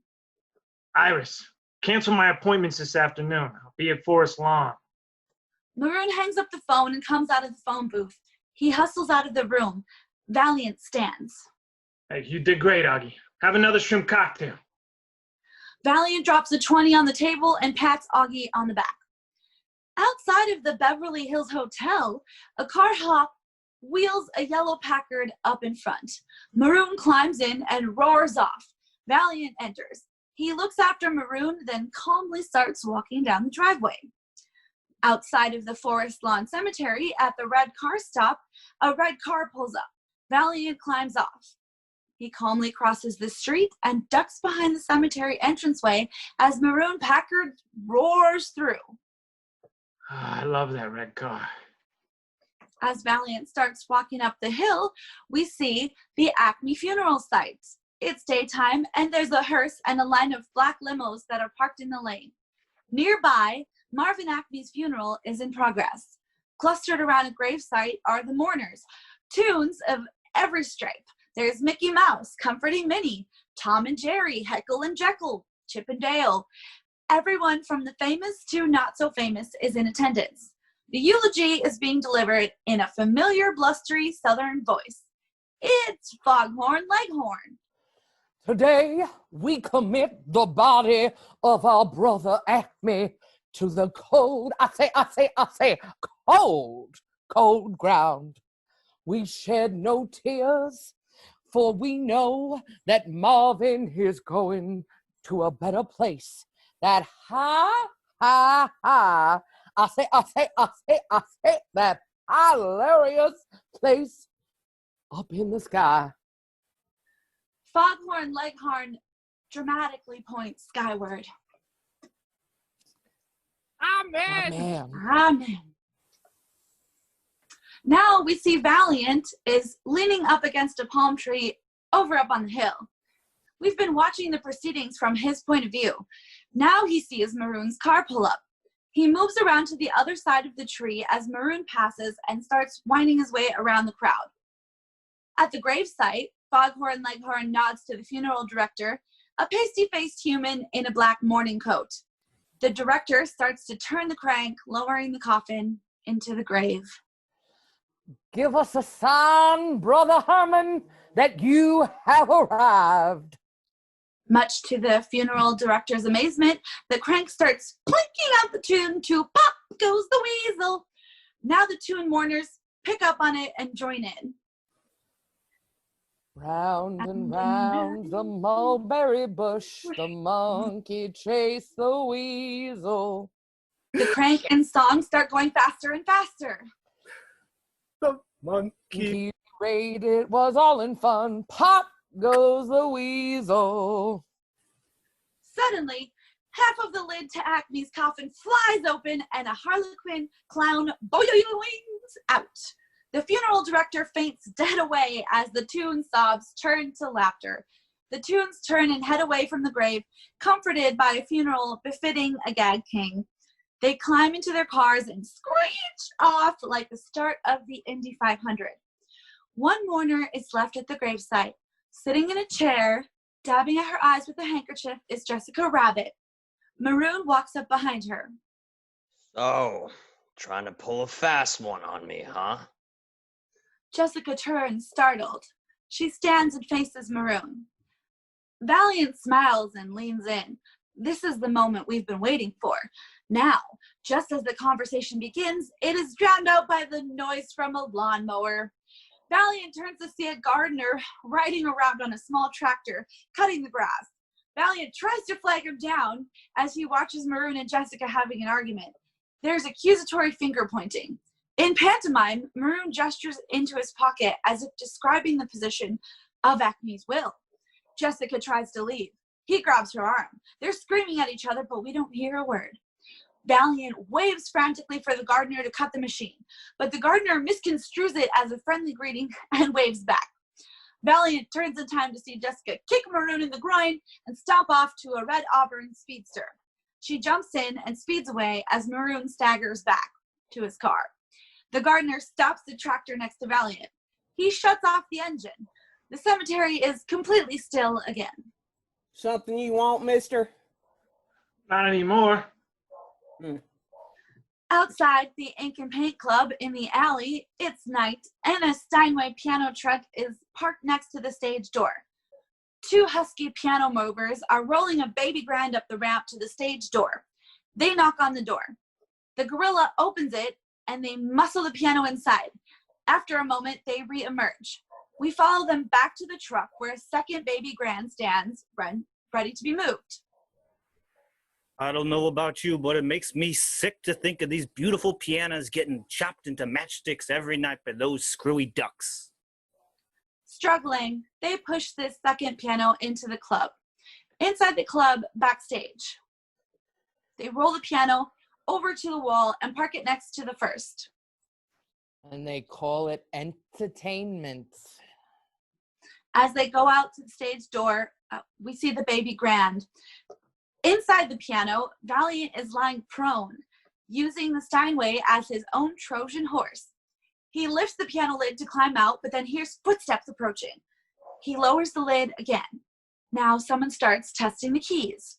We see the hammer strike at the strings, running up the scales until they reach the one under Valiant's nose. The hammer whacks Valiant's nose on the backswing and strikes the string, making a terrible sour note.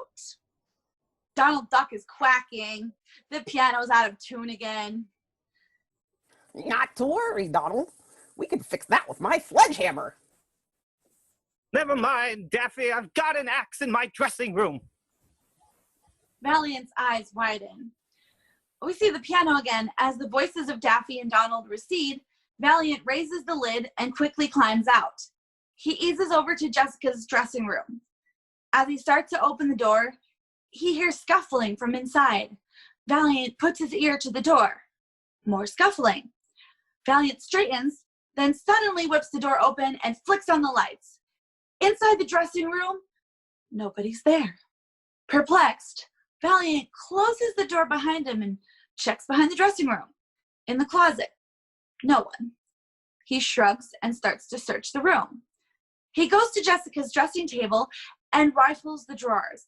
In her purse, he discovers a Toon revolver. He examines it. Girl's got to protect herself. Valiant puts the gun back in the purse and closes the drawer. As he stands, he pauses to consider a Hurl-like black and white photo of Roger Rabbit in silver deco frame. He's dramatically posed with a cigarette like he was Tyrone Power. Valiant shakes his head and turns from the table. Something catches his eye. On the floor, behind the dressing table, the corner of a piece of blue paper peeks out. Valiant stoops down, fishes it out. It's a cover for a legal document. Last Will and Testament, Marvin Acme. Valiant stands, pleased. He opens the blue folder, but it's empty. Valiant puts it in his inside pocket and turns to go when suddenly an unseen hand flicks the lights off. Son of a bitch! We can't see anything in the darkness, but we hear the sound of a fist fight. There's the crashing of lamps and furniture breaking. Now the door opens for a second time as the assailant escapes. Light floods into the room, illuminating Valiant on the floor with the curtain wrapped around his head. As he struggles free, the door closes. The room is dark again. Valiant scrambles to the door. When he whips it open, we see the gorilla framed in the doorway. Valiant is frozen. The gorilla flicks on the light. He smiles wickedly. And here I thought we had mice. Valiant tries to make a break for it. Wham! The gorilla lays him out with a cold right across. There's a blackout, and now we see Valiant's point of view from the floor. As his vision comes into focus, Valiant sees the gorilla, Jessica Rabbit, the weasels, and Judge Doom standing over him. I caught him in here rummaging around. Then I called you, Judge. On account of you be the one we pay the juice to. You did the right thing, Bongo. The weasels pull a groggy Valiant upright and plop him in a chair in front of Doom. Being caught breaking and entering is not very good advertising for a detective. What were you looking for, Mr. Valiant? Ask her. Valiant nods towards Jessica, who stands coolly smoking a cigarette. Last week, some heavy breather wanted one of my nylons as a souvenir. Maybe that's what he was after. Hey, look, doll, if I wanted underwear, I would have broken into Frederick's of Hollywood. I was looking for Marvin Acme's will. Marvin Acme had no will. I should know. The probate is in my court. He had a will, all right. She took it off Acme the night she and Ake Maroon knocked him off. Then she set up her loving husband to take the fall. You, Mr. Valiant, are either drunk or punch drunk. Probably both. These are bold accusations, Mr. Valiant. I hope you have some proof. I found the cover of the will came in behind the dressing table. Valiant reaches into his pocket, but the blue envelope is gone. They must have taken it off me. They? The other people who were in here looking for the will. I would have caught him if Cheetah here hadn't interrupted me. The gorilla makes a move for Valiant. Doom stops him. Take it easy, Bongo. We'll handle Mr. Valiant our own way. Downtown. Downtown? Fine. Get a hold of Santino. I'd be more than glad to talk to him. Not that downtown. Toontown. The mention of Toontown has a visible impact on Valiant. You're not taking me to downtown Toontown. Oh, indeed we are. We'll continue the interrogation there. I ain't telling you nothing. You get me Santino. You're a very stubborn man, Mr. Valiant. Very pig-headed. Boys, show Mr. Valiant how we handle pig-headed men at the Toontown station. As the weasels drag Valiant out of the room... No! You bastards! Let go of me! Outside on the street at night, the Toon control wagon streaks along with the cat siren wailing. It flashes by, then slams on the brakes at the entrance to an eerie tunnel. A sign next to the tunnel says, Toontown. Inside the wagon, the weasels look over at the bound and gagged Valiant. One of them turns Valiant's head to look at the Toontown sign. Hey, what are you shaking for? Didn't you have a good time the last time you was here? With a wicked wheeze, the driver floors it. Outside the tunnel, the wagon disappears into the murky darkness. We see the night sky. And now it's morning.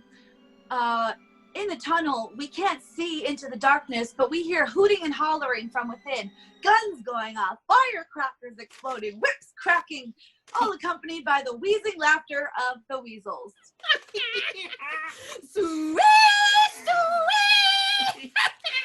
Let him go, boys. I think he got the message. All right.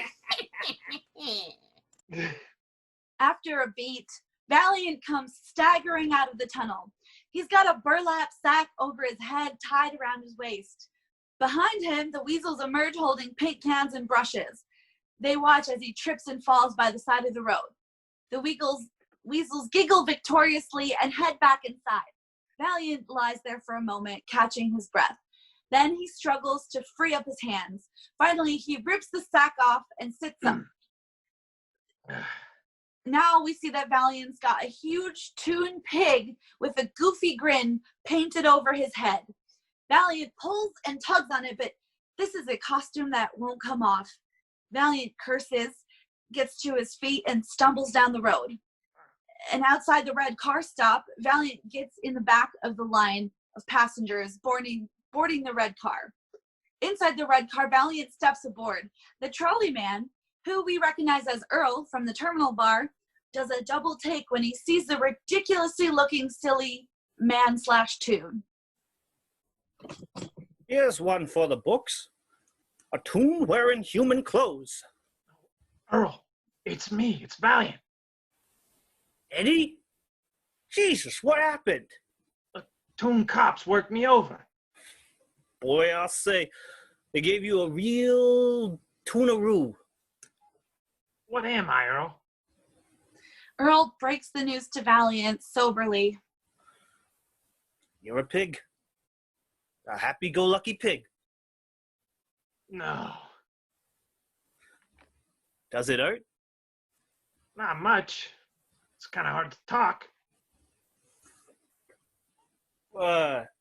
Eddie, do me a favor.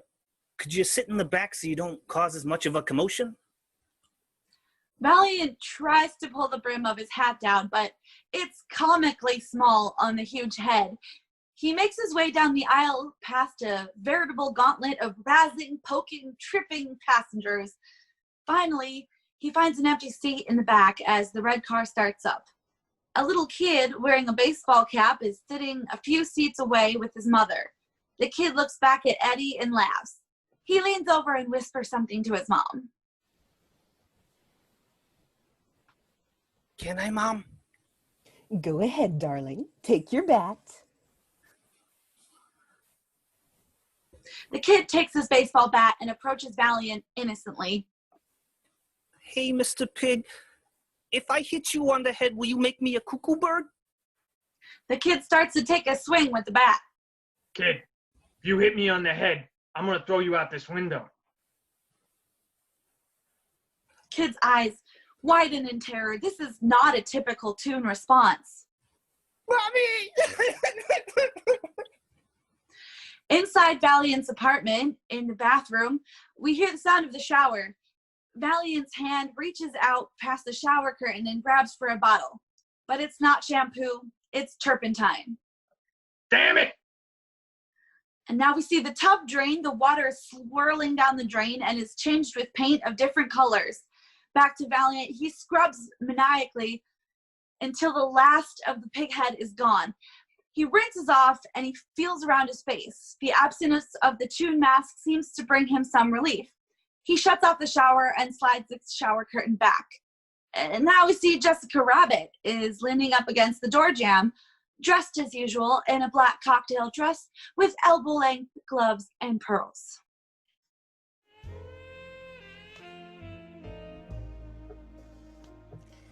Hello, Jessica. Mr. Valiant. I rang the doorbell, but I guess you couldn't hear it.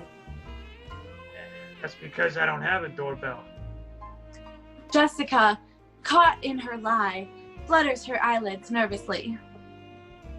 Oh, well, I just had to see you. Okay. You've seen me now. Give me a towel.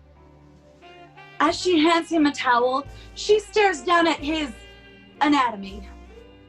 What's that thing? Valiant looks down at what she's referring to. Come on. Lady, haven't you ever seen a mole before? Tunes aren't given imperfections. No? I guess we're not counting lying, stealing, and murder. You've got the wrong idea about me. I'm a pawn in this, just like poor Roger. Can you help me find him? I'll pay you anything. Yeah, I bet you would. You gotta have the rabbit to make the scam work. No. I love my husband. Oh, sure. I can just picture you standing outside your little hutch, holding a carrot cake, waiting for hubby to come home. Oh, please don't make fun of me, Mr. Valiant. You don't know how hard it is being a woman looking the way I do.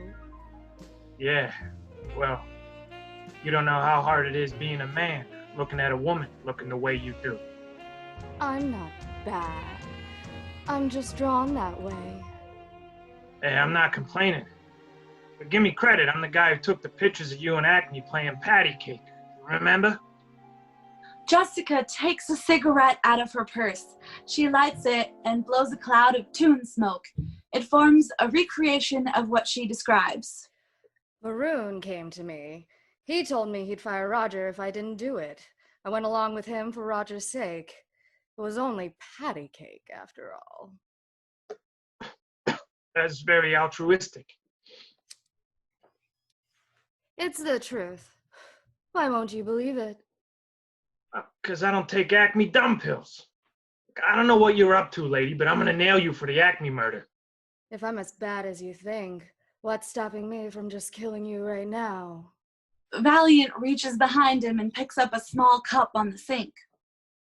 This cup of turpentine right here. You go for that gun in your purse, and I'm gonna let you have it. Jessica breaks down and starts sobbing. Oh, Mr. Valiant, please! You're my only hope! She comes to Eddie and hugs him, burying her head in his shoulder. I'm weak! You're strong! Can't you find a place somewhere in your heart to help me? Valiant looks down at the luscious creature in his arms, considering the request. The moment is interrupted by the clearing of a voice. Dabbling in watercolors, Ellie? Valiant, still in just a towel, sheepishly turns to face Dolores, who's standing in the doorway. Dolores! Dolores regards Jessica with undisguised contempt. Let me guess, your cousin from Des Moines? Jessica straightens her dress. Perhaps I should go. Must you? Goodbye, Eddie. Don't hate me. Jessica blows Eddie a tune kiss, which flies across the room, landing on Eddie's cheek. She saunters past the smoldering Dolores and out the door. Dolores walks to Eddie and peels the kiss off his cheek. She crumples it up and throws it down in the wastebasket. What was that? What? That was just the rabbit's wife. The rabbit's wife? Want to tell me what she was doing with her arms around you? She was probably looking for a good place to stick a knife. I just stopped by to tell you that I checked out the Acme probate. It's Maroon, right? Nope, it's that Cloverleaf outfit again. What the hell would they want with the gag factory? Got me, but unless the will shows up by Friday midnight, it's theirs. As Valiant considers this new development, he cocks an ear. In the distance, we hear faint singing. What's that coming from the bar? Sounds like singing. Oh, no. As Valiant grabs his pants, we are back to the terminal bar, and Roger's out all right. In fact, He's using the bar as a stage for a song and dance number. The tune is extremely familiar. In fact, it's the one that opens every Warner Brothers cartoon, the Looney Tune anthem. But we've never heard the words to go with it. The merry-go-round will go down, but you won't see me frown. Roger grabs Augie's pad and pencil, scribbles some drawings lightning fast. Things turned out fine, and now she's mine. Roger flips through the pad, which in crude animation shows the story of Roger and Jessica getting back together, culminating in them kissing in a heart. Augie's delighted. 'Cause the merry-go-round went down. Roger does backflips and acts like an escape from the acute ward. The door opens and Eddie and Dolores enter. Valiant stops in his tracks at the sight of Roger's performance and the smiles on the faces of the sourpusses. Back to Roger. Roger doesn't see Eddie. He moves into the next verse. He twirls around on the post. My name is Roger Rabbit. I've got a crazy habit. I like to sing and dance and yuck. Roger goes to Angelo, lifts off his cap and whacks his toupee, making it spin like a top. So brighten up and smile, you smut. All the regulars in the bar have a good laugh at that one. Now as Roger twirls around on the post, he smashes into the bar tray held by Eddie. Valiant carries him towards the back room, but the irresponsible entertainer gets on his knees, Al Jolson style, and blows kisses to his audience. The regulars are howling as Roger is carried out. Hey, don't I get an encore? Why, you crazy Toon? I've been out there risking my neck for you, and I come back here and you're singing and dancing. But that's my calling, my purpose, my reason to try. Tunes are supposed to make people laugh. And believe me, those people needed a laugh. Yeah, and when they're done laughing, they're gonna call the cops. That guy Angelo would rat on you for a nickel. Angelo? He's a pal, a chum. Yeah, an arsonist and a kidnapper. He just got out of prison.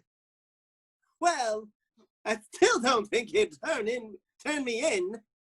What, just because you got him to laugh? A laugh can be a powerful thing, Eddie. Sometimes it's the only weapon we have in life. Yeah, I think I prefer the Smith & Wesson variety. I've met some cynical and miserable humans in my time, but you, Edward Valiant, are positively funereal. Well, right now it's gonna be your funeral. Valiant takes his fist back to belt Roger. Roger stands stoically, jaw thrust forward, eyes closed. Go ahead and throw that punch, but you'd be more successful with a punchline. Valiant drops his fist and rubs his temples with frustration.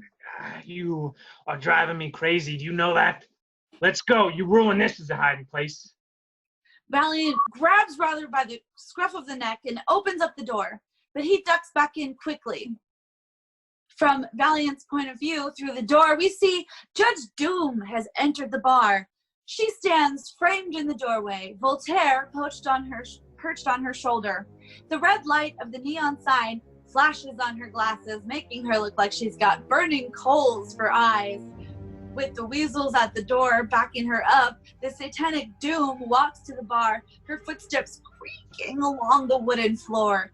She surveys the scene, leans over the bar for a glass. Doom holds the glass up to the light and looks at it disgustedly.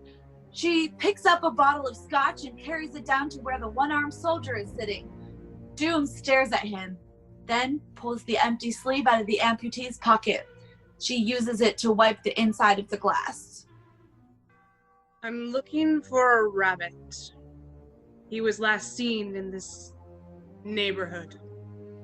The barflies avoid Doom's stare and shoot covert glances to one another, but nobody says a word.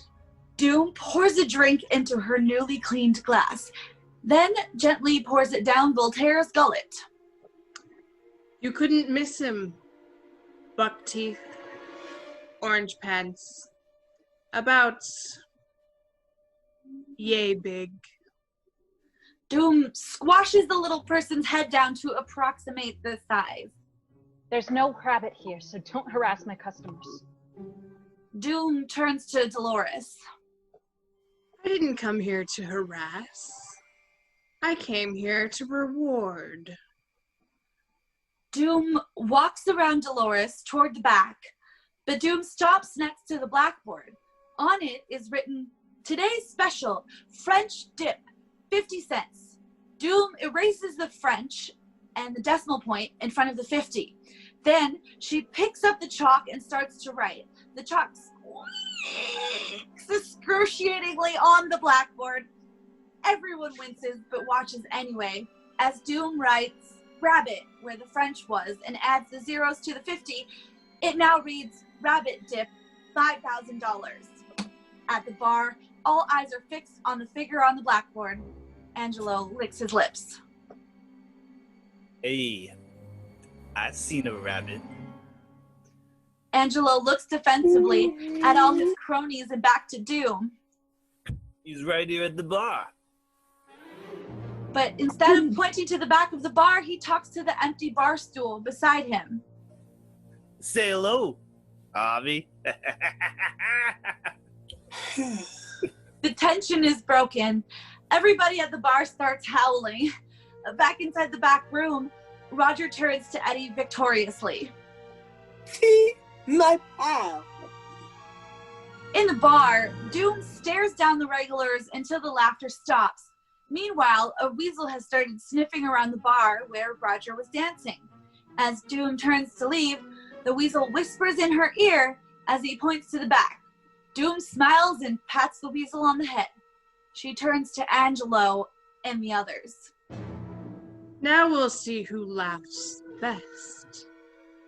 The weasel bloodhounds through the bar with Doom striding after him. We follow them to the door to the back room. Doom rips the door open. Inside the back room, it's dark. Doom flicks on the light. We see Valiant on the cot, his pint bottle cradled in his arm.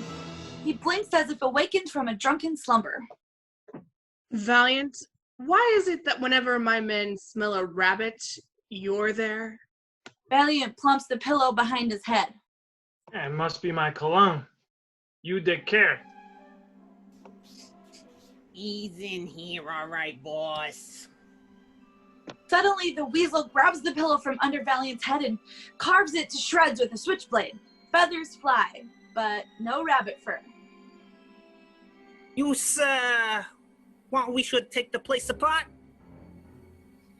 The rest of the weasels are arrayed behind Doom with Toon, crowbars, picks, and a jackhammer. No, Sergeant, that won't be necessary. Doom walks over to the locker. I know a trick that no Toon can resist.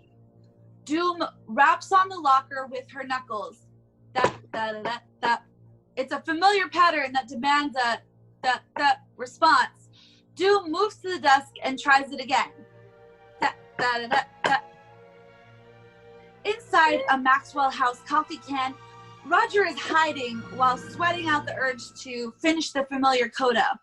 We hear the rapping again, closer. That. Roger's biting his nails. Doom moves to the milk crate. The coffee can is on. Valiant gets up off the cot. You know, Doom, I don't know who's tunier. You or the rabbit. Doom just smiles and knocks the pattern out on the crate. Shave and a haircut. Roger bursts out of the can with the lid on his head. He responds, cone brio. 2 bits! Uh-oh. Phew! Roger flies out the door. Inside the bar, he streaks across the bar and out the front door. After a beat, 2 weasels step into the bar holding the butterfly net they had stretched across the floor. They wheeze with glee at the struggling Roger trapped inside. A 3rd weasel carries the judge's briefcase. Doom strides confidently into the bar. Oyez! Oyez! Court is now in session. Valiant and Dolores are led out by a couple weasels holding guns on them. As Doom snaps the briefcase open on the bar, the 12 kangaroos pop up in their jury box. Doom raps on the bar with her gavel-headed cane. The regulars watch the bizarre scene in stunned silence. Roger Rabbit is charged with cold-blooded murder of a human, Marvin Acme. The jury will direct their attention to exhibits A, B, and C. The Weasels display photographs of Jessica and Acme playing patty cake, a blow-up of his fingerprints spelling Roger Rabbit in the whorls of the photographs, and a picture of Acme lying under the safe. Motive, evidence, modus operandi. How do you find the defendant? Once again, the kangaroo court wastes no time delivering the verdict. The baby kangaroos pop up with their YOUAREGUILTY, you are guilty signs. Guilty as charged. Case closed. Doom slams the briefcase shut. Now 2 weasels wheel the stainless steel tub filled with dip into the bar. Another hands Doom her black rubber gloves. For this heinous crime, I sentence you to the dip. No, not the dip. Eddie, tell him I didn't do it. I don't think that's gonna matter. Sorry, pal. I tried. Yes, and for that, you're charged with aiding and abetting, but we'll let Santino handle that. Doom pulls on the rubber gloves. Hey, doesn't the rabbit even get a last request? Yeah, a blindfold, cigarette, no plugs. Just kidding. I think you want a drink. How about it, Judge? Well, why not? I'm feeling magnanimous tonight. The successful conclusion of this case draws the curtain on my career as a jurist. I'm retiring to take a new role in the private sector. Oh, yeah? Well, don't expect the Toons to give you a gold watch. Valiant pours a glass of whiskey, filling it all the way to the rim. He holds it out to Roger. Here you go, kid. Say hi to Casper for me. But Eddie, you know what happens when I... Drink it, jerk. All of it. He grabs Roger's hand and forces the drink into it. Roger shrugs his shoulders and shoots the drink down. We've seen the reaction before. Suddenly, Roger's head turns into a steam whistle, emitting such a piercing blast that it sends everyone into ear-grabbing agony. Glasses, bottles, mirrors, even Doom's glasses shatter. Valiant uses the distraction to punch the weasels holding Roger. He grabs the rabbit by the scruff of his neck. He gets an assist from Augie, who couldn't hear the noise. Unfazed, Augie whacks a weasel on the head with a bar stool.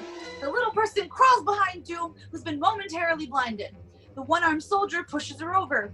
Angelo's turning one weasel's head around and around like a cruller. Finally, Doom gets to her feet. Them you fools! As the weasels regroup, Valiant tips the stainless steel tub over with the dip spilling towards them. The weasels recoil from the liquid. Even Doom takes a step backwards. Outside the terminal bar, Eddie and Roger race down the stairs and towards the tune control wagon, which is parked in front of Doom's Lincoln. Oh, Eddie, that was quick thinking. Nothing like using the old noggin, the noodle, the gray matter. Yeah, if I'm so smart, how come I'm running from the law with the Toon? Valiant opens the door of the tune control wagon and flings Roger inside roughly. Inside the cab, Eddie goes to start the vehicle, but the key is gone.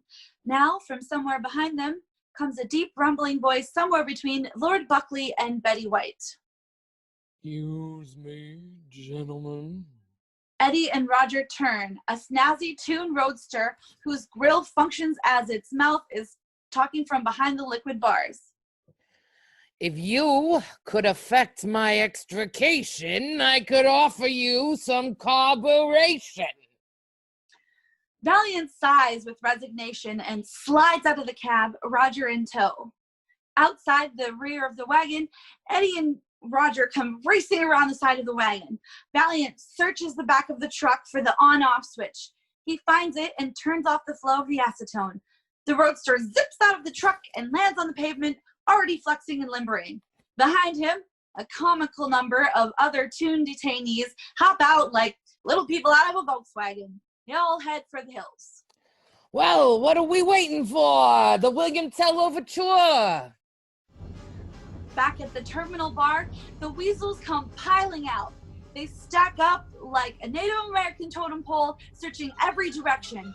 One of them spots Eddie and Roger. The weasels stumble all over themselves in a mad scramble down the stairs. Eddie and Roger hop into the sleek two-seater.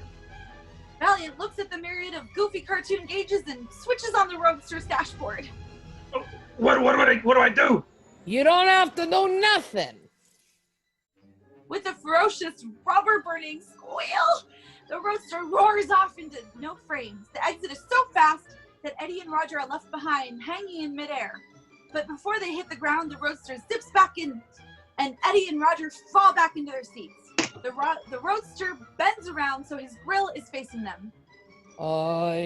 Except hang on to your hat. The Roadster roars off again in a cloud of Toon dust. Inside of Santino's cop car, it's coming the other way, and it's followed by another squad car, both with sirens blaring. When the red blur streaks by, Lieutenant Santino turns to his partner. What the hell was that? Speedin' Rabbit, Lieutenant. That's what I was afraid of. Outside on the street, Santino's car does a 180-degree spin and goes after the Roadster. The second squad car follows. The weasels pile into the Toon Control wagon and join the chase. Inside of the Roadster, the Roadster rockets down the street, then takes a turn so wide that it drives up the front of the corner building, then back down on the sidewalk, just avoiding a newsstand. The squad car following it is not so dexterous. It crashes into the stand, sending newspapers flying. The Roadster looks back over its shoulder, admiring his handiwork. Read all about it. Benny's back in town. Up ahead, an egg delivery truck is double parked in their lane. Benny snaps around just as they're about to crash into the back of the truck. There's nowhere to go, but Benny's cool. Going up. Suddenly, just before impact, the Toon suspension on the car accordions up, giving it the clearance of about 15 feet, just enough to get over the truck. The Toon Control wagon doesn't come with this unique feature. It tries to avoid the truck, but smashes into the back, splattering hundreds of eggs and sending the weasels flying. Eddie and Roger look down from their suspended position at the chaos behind. Next floor, sundries, knickknacks, escaped convicts, watch your step. The Roadster accordions back down to its original height and speeds past two motorcycle cops. The motorcycles roar after them. Hey, Benny! What were you in for? Reckless driving. Do you believe that? It's hard to imagine. Benny zigzags through traffic, scooting between cars, but the motorcycle cops manage to stay on his tail. Up ahead, traffic is stopped in his lane. With nowhere to go, Benny passes a trolley car, moving down the center of the street. Suddenly, he swerves in front of the trolley to elude the cops, only to see another red car coming his way. Hold your breath, babies. Benny sucks in his girth and gets on his tiptoes as the trolleys pass on either side of them. When the trolley's clear, Benny staggers out from them, still on his tiptoes. Benny plops down, squashes, then pops up to his old self again. Behind them, the crippled Toon Control wagon is struggling to keep up. Voltaire circles above the truck and picks two weasels up off the roof. They're each carrying several sticks of dynamite. From the air, we see Voltaire flying after the Roadster, which is speeding along the Palm Line Elysian Park Drive. The weasels light the dynamite sticks and with wheezing delight bombard the car below. Benny swerves right and left, dodging the explosions. Now a stick of dynamite falls into the back seat, fuse burning. Benny looks back. Hate to sound like Chicken Little, but is the sky falling or what? Eddie and Roger turn to see the dynamite, fuse burning low. Valiant makes a desperate grab for it, but it rolls under the front seat. Roger jumps in Eddie's lap. Above, you see Voltaire and the weasels. They're very happy. They've hit their target, swoop back to the Toon Control wagon. In the Roadster, Valiant tries to untangle himself from Roger. Come on, grab it, you idiot! Finally, at the last second, Roger reaches down and picks the dynamite up like a hot potato. He flips it out of the Roadster. The dynamite spins through the air, finally landing on the roof just as Voltaire and the weasels arrive. Boom! The Toon Control wagon is demolished. When the smoke clears, we see the weasels and Voltaire scattered roadside, faces blackened, feathers smoking. We're in the street. Benny's leading a merry chase up and down the hills. Beside the two motorcycles, there are half a dozen squad cars. But as Benny comes over the last rise, we see the road dead ends at Echo Park Lake. The police have blocked off the perpendicular streets with squad cars. Eddie and Roger see the dead end fast approaching. Roger covers his eyes with his ears. The brakes! The brakes! Benny hits the brakes. Smoke pours out as they burn up and the momentum is barely broken. Forget the brakes. Who brought the water wings? The Roadster smashes through the wooden guardrail and sails out over the water. Kaplop! It splashes down into the lake. The police car screech to a stop at the edge of the lake. Santino jumps out and regards the floating Roadster. He turns to the other cop with a smirk. When he turns back again, the smirk disappears from his face. Now you see the lake. Benny is calmly swimming away, using his fenders to do the crawl. Now they pass a spooning couple in a rowboat. The couple regard them open-mouthed. The edge of the lake, Benny nears the shoreline, touches bottom, wades out. When they hit dry land, Benny shakes off like a dog. He revs his engine. Maybe it's my imagination, but I always seem to run better after I've had a wash. Now, where can I drop you cats off? As Benny roars off, we get to the alley. Benny peeks around the corner, then tiptoes into view, down the alley until he stops in front of a back door. Eddie and Roger climb out. Hey, thanks, Benny. If yous ever need me, just stick out your thumb. Whoosh! Like that, Benny is gone. Valiant goes to the door, unlocks it, as he and Roger head up to the back stairs. We cut to a building. Inside a doorway, there's a hand-painted design on the rippled glass, shows a knight on a white charger. On the shield in bold letter, it says Veritas, and lettered around it, Valiant and Valiant. Private investigation. Valiant sticks his key in the door, unlocks it. Roger studies the banner. Valiant and Valiant? Who's the other Valiant? That's my brother. Get inside. Pushes Roger into the office. It's a typical detective office, a couch, sink, window, except for the partner's desk in the middle of the room. There's a chair on each side. Valiant closes the door and locks it. So, what's our plan? Our scenario? Our modus operandi? Well, we can't do anything till it's dark. Valiant picks up some yellowed newspapers off the couch, dumps them on the floor. They leave a clean spot on the couch. Guess you haven't been here in a while. Japanese bomb Pearl Harbor. Roger walks over to the wall. He takes a framed picture off the wall which shows two guys clowning with Mickey Mouse. Say, who's this guy laughing? That's me. Gee, I didn't recognize you. I've never seen you laugh before. That your brother making the rabbit ears? What is this? Is it 20 questions? Valiant grabs the picture from Roger and rehangs it. I'm gonna get some sleep. I suggest you do the same. Valiant stretches out on the couch. Roger nudges him to move over so he can lie down. Grudgingly, Valiant slides over a fraction, giving Roger a tiny piece of the couch. They lie head to foot. We're on Valiant now. The problems of the day are knitting his brow. Finally, his eyes close. After a beat, we hear Roger snoring. It's loud. Valiant's eyes pop open. He rolls over. And you see, above Roger's head, you see a little dream bubble has appeared. Inside the bubble is a saw, sawing back and forth through a log. It's synchronized to the sound of Roger's snore. Valiant kicks Roger, trying to stop the infernal sound. Roger sits up. Huh? In the dream bubble, the saw cuts through the log. One end of the log falls off the bubble and bonks Roger on the head, knocking him unconscious. Valiant shakes his head and closes his eyes again. We go up to his face, past the window where the sun is setting. We see a gallery of all these newspaper clippings. Valiant and Valiant, crack Popeye kidnapping. Brothers find brothers, Heckle and Jekyll rescued from Redwood Forest. It keeps going until you get to the window again. Now it's dark outside. We go down to Valiant's sleeping face. He stirs, then one eye opens. Now they both pop open at what he sees. He sees Roger has a magnifying glass an inch from his face. It distorts his grinning face hideously. Valiant startled from his sleep, reflexively shoves Roger away from him. He flies into a swivel chair and goes spinning around. You damn Toon, no wonder they picked you for the patsy.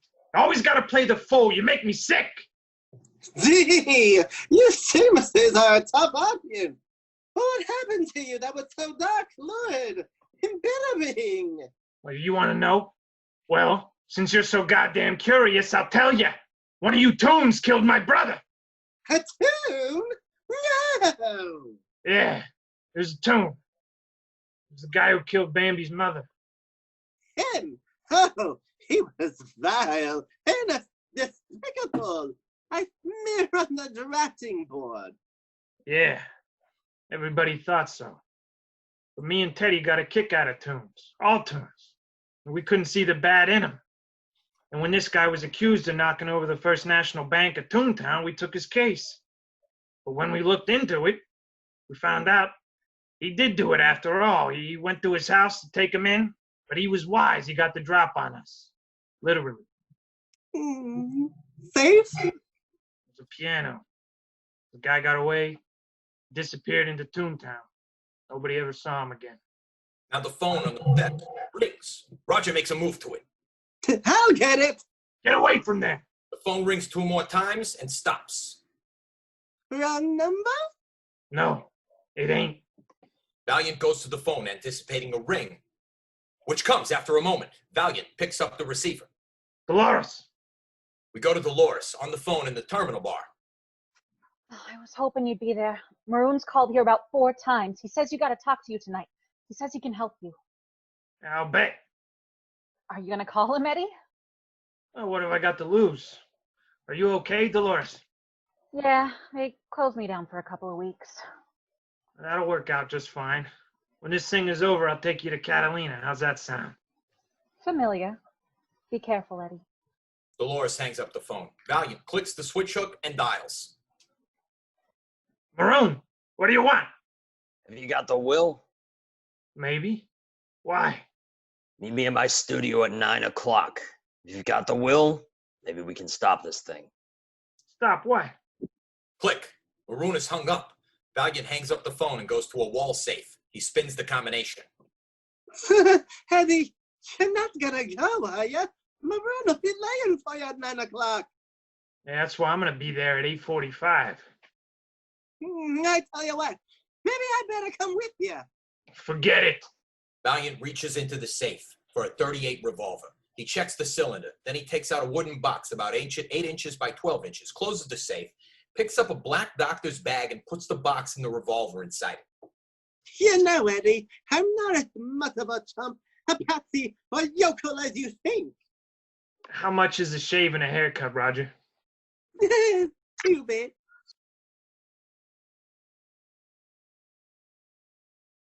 Here we go. We're inside the car. And we get a reach over, opens a glove compartment, takes out a small automatic. But his hands are so slippery with perspiration, it falls to the floor. Cursing, he takes out a handkerchief, wipes his hands and his face, and picks up the gun again. As he gets out of the car, we see the clock says 8:55. Now we're in the administration building. It's nighttime. Maroon hustles up to his office door. He looks nervously over his shoulder, then goes inside. Switches on the lights, goes to his desk, takes out the gun, puts it in the left-hand drawer, then he takes it out and puts it in the right-hand drawer, then back to the original drawer. Finally satisfied, he goes to the bar to calm his obviously shattered nerves. As his shaky hand starts to pour from the decanter, another hand comes into frame. Steady, RK. That stuff's 18 years old. Maroon jumps back as Valiant steps from behind the curtain holding his black bag. Valiant, you surprised me. That was the idea. Valiant takes over the pouring duties. He turns and carries Maroon's drink to him. Maroon goes and sits down in his chair. He looks to the pistol hiding place. Valiant casually sits on the desk, putting his legs over the drawer. You're not too good at this, are you, RK? No, I'm not. I'm a cartoon maker, not a murderer. Well, everybody needs a hobby. No, you gotta understand, Valiant. I had nothing to do with Acme getting killed. I just wanted to sell my studio, but they wouldn't buy my property unless Acme would sell his, and he wouldn't. So I was gonna blackmail Acme with pictures of him and the rabbit's wife. Maroon gets up from the chair, highly agitated. But then it all went to hell. I've been around tunes all my life. I can't sit around and see them all destroyed. Maroon eyes Valiant's black bag. You got the will in there, don't you? No, I don't. You tricked me, damn you! Take it easy. There's no time to take it easy. You don't realize the diabolical mind we're dealing with. A gun pokes through an open window past the curtain. It's a Colt 45 buntline, an unmistakable gun with an extra long barrel.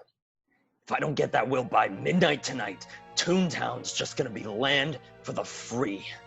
Valiant sees a reflection of the gun on the glass on a movie theater poster in the wall. He turns, but it's too late. Bang, bang, bang. Maroon crumples, caught mid-sentence. Valiant dives behind the desk and draws his gun. He looks over at Maroon's dead body on the floor. In the home of the brave. Valiant crawls to the window where the shots came from. He looks out. He sees the comely silhouette of Jessica Rabbit running to her car, jumps in, and roars out the studio gates. Valiant grabs his black bag, climbs out the office window, and jumps off the fire escape to the lot below. Valiant hops into his Maroon's Packard. He hits the starter button and takes off after Jessica. As the car pulls away, the trunk lid opens. Roger Rabbit peers out, disoriented, then closes it. Later on, we see Jessica's car speeding along. Valiant is in close pursuit in the Packard. He's about to catch up on the straightaway when Jessica's car disappears into a tunnel. Valiant slams on his brake. The Packard goes fishtailing. Finally, spinning to a stop at the foot of the Toontown sign. Valiant gets out the car. He looks down the tunnel. He's sweating. He loosens his necktie. He paces back and forth at the tunnel mouth. He looks up at the Toontown sign and suddenly smashes it with his fist. It spins around like a weather vane. Valiant walks to the Packard with purpose. He grabs the black bag and puts it on the hood. He opens it and takes out the wooden box. As the clasp is popped and the box opened, it reveals this beautiful, stunning presentation model, Toon 38, resting on crushed velvet. It's everything a real gun could be, and more. Each feature is exaggerated. The barrel, the cylinder, the ivory grips are all Toon size. Valiant picks up the gun, hefts it respectfully. Then he opens an ammo section in the wooden box. 6 Toon 38 dum-dum bullets are in velvet creases. The Toon bullets blink to life as if awakening from a long sleep. Eddie, is that really you? Uh-huh. 46. Who won the war? What do you think, dummy? Welcome back, Eddie. Where you been the last 5 years? Drunk. He opens the cylinder. Feeling frisky tonight, boys? Yeah. The bullets eagerly dive into their respective chambers. He snaps the cylinder closed, reaches into his shoulder holster, and takes out the pint bottle. He unscrews the cap and pours the rest of the booze onto the ground. When it's drained, he flings the bottle in the air and fires the Toon 38. Kapow! It makes a sound like a cannon. The Toon bullet climbs like a rocket into the dark sky. It screeches up to the bottle, puts on the brakes. The bullet puts on a jeweler's eyepiece, and then it whips out a little hammer and chisel and delivers one delicate tap. Valiant watches as a cut glass chandelier falls out the sky and crashes at his feet. Valiant holsters his weapon and climbs into the Packard. He puts it in gear and pulls into the tunnel. In the tunnel, Valiant is heading toward the proverbial light at the end of the tunnel. Suddenly, the car radio announcer comes on. From the tippy tip top of Toontown's Tip Top Club, this is Mellow Melody Matinee. Here's our favorite cricket, Jiminy, with Give a Little Whistle. When you get in trouble and you don't know right from wrong. Valiant turns the on-off switch, then punches all the buttons, but to no avail. The song plays on anyway. Give a little whistle. Give a little whistle. I hate Toontown. As Jimmy croons on, Valiant emerges from the tunnel. Through the windshield, we see we have arrived in Toontown. It's a beautiful sunny day. Eddie is now driving down a phantasmagorical boulevard in a completely animated world. It's a Max Fleischer version of a city neighborhood. The trees and buildings are swaying in time with the music. Eddie looks to his left and sees a huge Aphrodite-like hood ornament on front of a Toon car. Then as the car starts to pass him, he sees hood, more hood, and then a chauffeur, and then more car. And finally, the wolf we remember from the Ink and Paint Club. Keeping top hat and tails, a Toon lamb in the passenger seat. Tips his hat. Hello, cousin. Now he drives past the Toon building under construction. Like everything else in Toontown, the construction company sports the name Acme. The sign out front says, "Watch our progress." Eddie looks up, and before he can drive by, the building gets built floor by floor with accompanying sound effects in about 2 seconds. Up ahead, the street is clear for blocks. Then suddenly, cars pour out of all side streets at once, clogging the boulevard like arteriosclerosis. There is mad honking in this cartoon traffic jam. Eddie shakes his head. He pulls over, parks, gets out. Valiant pulls out his Toon 38. Suddenly, the street empties in the blink of an eye. Shutters close, and the sidewalk rolls up like window shades. It's so quiet you could hear a pin drop. In fact, a pin drops from a second-story window, landing with a clang of a manhole cover. All is quiet again. Valiant starts across the street. There is a creak behind him. Valiant whirls around, leveling his pistol at the sound. We go to Roger. He peeks out of the trunk of Maroon's car. Don't shoot, Eddie, it's me! Valiant lowers the gun as Roger emerges. Hey, what in the hell are you doing in there? I followed you when you went to Maroon Studio, but when I heard those thoughts, I thought I'd help you and investigate the inside of this trunk. Valiant reaches into the black bag in the car. He comes out with a pair of Toon handcuffs. He slaps one on Roger's wrist. Hey, what are you doing? Valiant drags Roger to the steering wheel. I'm making sure you don't help me anymore. He locks the cuff to it and heads across the street. Around the corner, Valiant stops at a street sign. The post is bristling with fingers pointing in different directions. Poughkeepsie, Transylvania, Walla Walla, South Pole. The finger points down, of course. And finally, a finger which says, The Dame. Eddie follows the finger down the side street to a high-rise building. He catches a glimpse of Jessica darting into the elevators. Valiant hustles inside after her. Valiant goes to the elevators and watches the floor indicator spinning round and round, finally stopping with a bing at the 125th floor. The elevator doors open and Valiant steps on. We're in the elevator now. Valiant punches 125. Suddenly, the elevator takes out with such velocity that Valiant is thrown to the floor. After a moment, it stops so fast he hits the ceiling, then bounces back to the floor as the doors open. He picks himself up, steps off the elevator. He's in a foyer with 4 doors. Valiant opens the first and steps inside. He disappears. Now, Valiant is on the outside of the building, hanging onto a flagpole for dear life. He looks down at the street, which looks miles below. Valiant inches back along the flagpole to the door and pulls himself to safety. Inside, Valiant tries the next door, this time more carefully. A speeding train is coming right at him. He slams the door. He tries the next one. A homely old toon lady is in a bathtub. She lets out a blood-curdling scream. Valiant closes that door quickly and turns to the last. When he opens this one, we hear foreboding music. We see a dark alley. Warily, Valiant walks into the alley. Gun drawn, there's a noise behind the garbage cans. Valiant turns as a dead body with a knife in his back falls out of the shadows at Valiant's feet. A squeaky voice comes from behind Valiant. I guess they didn't clean up after the last moida. Valiant whips around to see a toon rat perched on a skull picking his teeth. Valiant kicks the skull. The rat scrambles for cover. As Valiant continues on, we see Jessica Rabbit steps out of the shadows behind him and aims the gun right at his back. Don't move, Valiant. Valiant turns slowly to see Jessica's got a bead on him with a revolver. Well, I always figured I'd get it in Toontown. Blam! She fires, but Valiant's still standing. We hear a crash behind Eddie as a figure falls into some boxes from a fire escape above. I think I got him.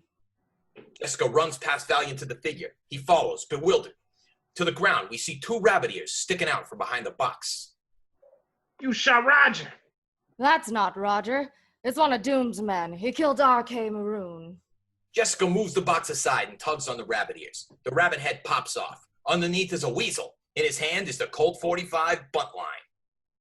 Lady, I guess I had you pegged wrong. Don't worry. You're not the first. We'd better get out of here. As they run down the alley, we've got Roger. He's behind the wheel, making engine noises like a little kid. Pushes all the buttons. Windshield wipers, convertible top, etc. until he accidentally hits the starter button. Boom! The Packard fires to life. Roger startled for a moment, but quickly regains his composure. What would be the harm if I took a 4th spin? He throws it into gear. The Packard bucks into the car in front of it. Then Roger shifts again. The same process is repeated in reverse. He smashes back, forth, bang, bang. Ha ha!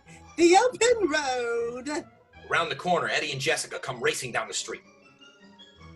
It was Doom who killed Acme, you know. Why didn't you tell me? I didn't know who I could trust. We're even. By the way, I did find your husband. Where is he? He's right here in the... Valiant rounds the corner and points toward the spot where the car used to be, but all that remains is a crumpled bumper. Car! He shakes his head and looks around for signs of Roger. We go to the Packard. It's careening down Toon Streets, totally out of control. Panicked, Roger is spinning the wheel as if it were a motorboat. He drives it one side of Mother Goose's shoe and then out the other. Diapers all over the windshield. Unable to see, Roger steers right off the road. The car hurtles through space. As it starts to fall, we see its Toon Monument Valley. The Packard passes a promontory on which Wile E. Coyote is perched. As Roger passes, he waves to the coyote. Hey! Roger Rabbit! Love your work! We go to Eddie and Jessica, who are now facing a squad of 10 Toon Control weasels. They unleash a fusillade of bullets. Valiant knocks Jessica to the ground. The bullets pass harmlessly overhead, going to the window of the Acme Cheese Shop, riddling a round of cheese. The cheesemaker's hand comes into the frame, changing the sign that says Gouda to Swiss. Valiant rolls and fires his Toon 38 special. The Toon bullet turns into a cannonball, which rolls down the street, busting up the weasel squad like a bowling ball through 10 pins. As Eddie pulls Jessica to her feet, 2 more weasels descend on them. They fling 2 knives, which pin Eddie to a wooden fence. Valiant rips one hand free and blasts 2 shots at them. The Toon bullets get to the weasels and open their nose cones. 2 frying pans emerge and bonk the weasels on the head. Jessica starts to pull the knives out, releasing Eddie. How did you get onto Doom? Marvin told me Doom was after his land. He was afraid. That's why he brought me his will. Valiant sees a weasel skulking at them with a Tommy gun. Blam! Valiant fires at him. The weasel ducks back around the corner. But Valiant's dum-dum screeches to a stop and goes around the corner too. We hear an explosion. The weasel comes staggering out and falls in the street. So where is it? When I opened up the blue envelope, all that was inside was a blank piece of paper. A joker to the end. Now weasels are coming at them from every angle. Valiant aims the Toon 38 at a Toon tank rolling their way. But when he pulls the trigger, the gun just clicks. Empty. Looks like our goose is cooked. Our hash is slung. Our fate is accomplished. Let me guess where you got that from. Hey, tell me something. What do you ever see in that guy anyway? He made me laugh. Valiant shakes his head. Now they are completely surrounded by weasels. The situation looks bleak. Well, you prefer to die this way or that way? Valiant jerks his thumb, indicating the direction behind him. Suddenly, there's a rubber-burning screech as Benny the Roadster arrives next to Valiant's hitchhiker post thumb. Need a lift? Valiant doesn't take. Benny! The Roadster looks back approvingly as Jessica climbs in with Eddie. Mr. Valiant, you've made a vast improvement in the company you keep. Benny blasts through a couple weasels. They swing back and forth like tavern doors, then topple. He takes a hard right into the next block, which is the Toon Arctic. His tires turn into skis. He slaloms back and forth between trees. The weasels pursue on dog sled. Benny grabs a striped barber's pole, the North Pole, and slides down it. They land in the Toon Sahara. Benny crawls up a large sand dune, his tongue hanging out of his radiator. He glances back at the weasels who are mounted on camels waving scimitars. When they reach the top of the sand dune, we see they're on the precipice of a bottomless chasm. Look, the drawbridge. We're gonna make it. I don't see any bridge. That's because you gotta draw it first. Benny takes a pencil hanging from a post lettered drawbridge. He wets the pencil point and in a flash draws a bridge. It's a rickety rope bridge. Using the pencil as a balancing pole, Benny starts to tiptoe across. The weasels jump off their camels and start filing into the bridge after. When Benny finally reaches the other side, Valiant grabs the pencil from him and gets out the car. Hold on a second. Eddie, come on. But Valiant stands facing the weasels, who are charging at him, swords raised, with a sly smile. Valiant holds up the eraser end of the pencil. This freezes the weasels. But as Valiant starts to erase a rope support, the eraser breaks off the pencil and falls down into the chasm. The weasels wheeze with relief and advance for the kill. At the last second, Valiant takes the business end of the pencil and scribbles a handsaw. He grabs it by the handle and saws the rope. The bridge swings away, smacking the weasels into the opposite canyon wall. One by one, they slide off and disappear into the abyss. Valiant climbs back into Benny. The Roadster takes off again, making a skidding left turn onto the main drag as they make their break into the Toontown Tunnel. We're in the Toontown Tunnel. It's nighttime. A 10-gallon drum is sitting by the side of the road under the Toontown sign. From in the tunnel, we hear the sound of Benny's engine coming closer. Now a foot comes out of the shadows and rests on the 10-gallon drum. As the sound of the Roadster gets very loud, the foot kicks the drum over, spilling a clear liquid across the road. Now we're on a new angle on that foot. It belongs to Judge Doom. Doom smiles sadistically as the Roadster with Eddie and Jessica aboard comes shooting out of the tunnel. When Benny hits the liquid, he starts to skid. Oh, whoa, look out! Tires are smoking, then they disappear. It's a dip slick. Without tires, Benny spins out of control, finally ending up in the bushes roadside. Before Eddie and Jessica can make a move, they are surrounded by a horde of weasels, pointing what looks like 100 guns at them. Oh, are you two all right? Doom opens one of the Roadster's doors and helps Jessica out. Valiant climbs out after her. The weasels quickly relieve him of his Toon pistol. These roads can be very treacherous at night, especially in a maniacal Toon vehicle. Yeah, the pot's calling the kettle maniacal. I've had enough of your insolence. Put them in my car. I think they'll enjoy attending our ribbon cutting at the Acme factory. The weasels prod Valiant and Jessica into Doom's Lincoln. A weasel refers to Benny whimpering in the bushes. What about him? He's not going anywhere. We'll send the mobile unit after him. Doom climbs into the car and zooms off. Weasels jumping onto the running boards. Benny crawls out of the bushes on his axles. Oh, the boinin'. The boinin'. He makes it down into the drainage ditch, dipping his tootsies one by one. There's a hiss as they hit the water and the chemicals from the dip are extinguished. Oh, yeah. That's better.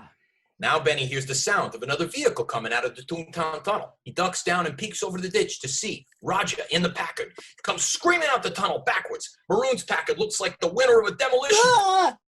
Benny stands and waves to him. Roger! Roger sees him, slams on the brakes, skidding the Packard into the Toontown sign. Benny?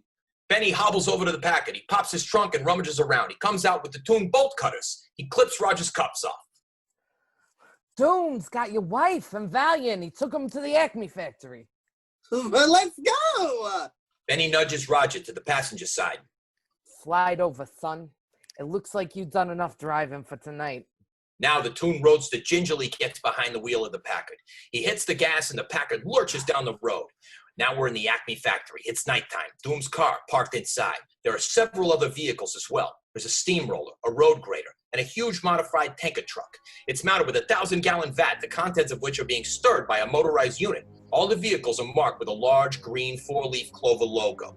Valiant and Jessica are held at gunpoint by a couple of weasels, while several others are busy jackhammering the brick wall at the far end of the factory. Doom pulls on her rubber gloves, turns to the weasels. Frisk them. See if they have the will. Several weasels rush for the opportunity to frisk Jessica. The head weasel slaps the others away, then wheezing lasciviously, he turns to the task. He starts to move his hands over her body when Jessica stomps her heel on his feet.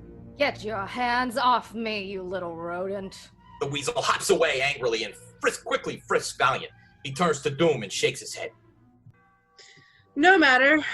I don't expect the will to show up in the next 15 minutes. By then, Cloverleaf will own Toontown quite legally. So you're Cloverleaf? No one person is Cloverleaf. We're a vast company with diverse interests. Gasoline, tires, automobiles. Over at the brick wall, the jackhammering is stopped. A weasel plucks one brick out of the wall. Toon light beams through. He reaches into the hole in the wall and comes out holding a bunch of Toon bananas. Wheezing wickedly, he passes them out to his compatriots. They devour the bananas, throwing the peels helter-skelter. Valiant turns his attention from the brick wall back to Doom. Come on, Doom. What would a company like that want with Toontown? Oh, it wasn't Toontown they wanted. It was my idea of how to put the land to better use. Doom goes to the truck and starts turning on valves and starting compressors. In fact, they thought my concept so brilliant that they offered me the directorship of transportation. I've accepted. Bring me Mr. Valiant's gun. The weasel trots over and delivers Valiant's Toon 38. Doom inspects it. She reads an engraving on the frame. Thanks for getting me out of the Hooskow, Yosemite Sam. How sweet. Doom throws the gun on the ground. She pushes back a long lever on the truck, letting loose a tiny spurt of fluid from the discharge valve. The gun disappears. Dip? That's right. Enough dip to Toontown off the face of the earth. We're on the outside of the factory. Roger and Benny have been watching the proceedings through a window. They turn to each other, stunned. Dip! Toontown! Dip! We gotta do something!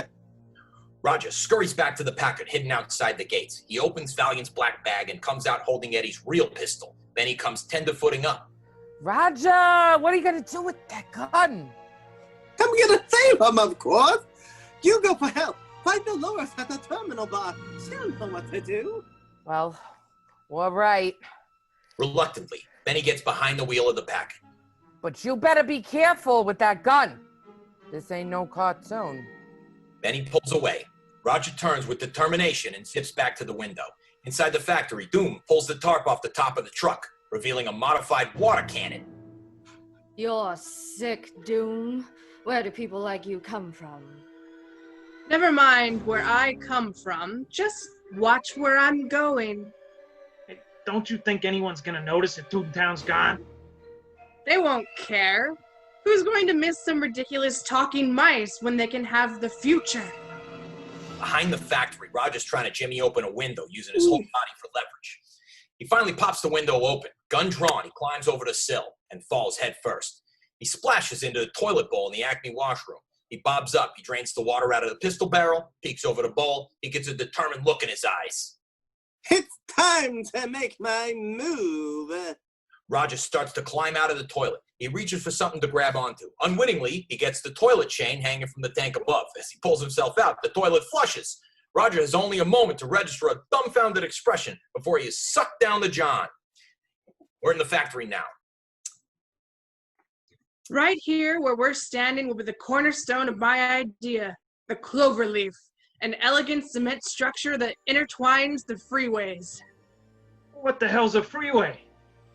A freeway, Mr. Valiant, is 8 lanes of asphalt running uninterrupted from LA to Pasadena, Pasadena to Hollywood, Hollywood to Santa Monica. Someday, everyone will be in cars driving happily non-stop from one end of the LA basin to another. So that's what this is all about. Tell me, who's gonna use your lousy freeway?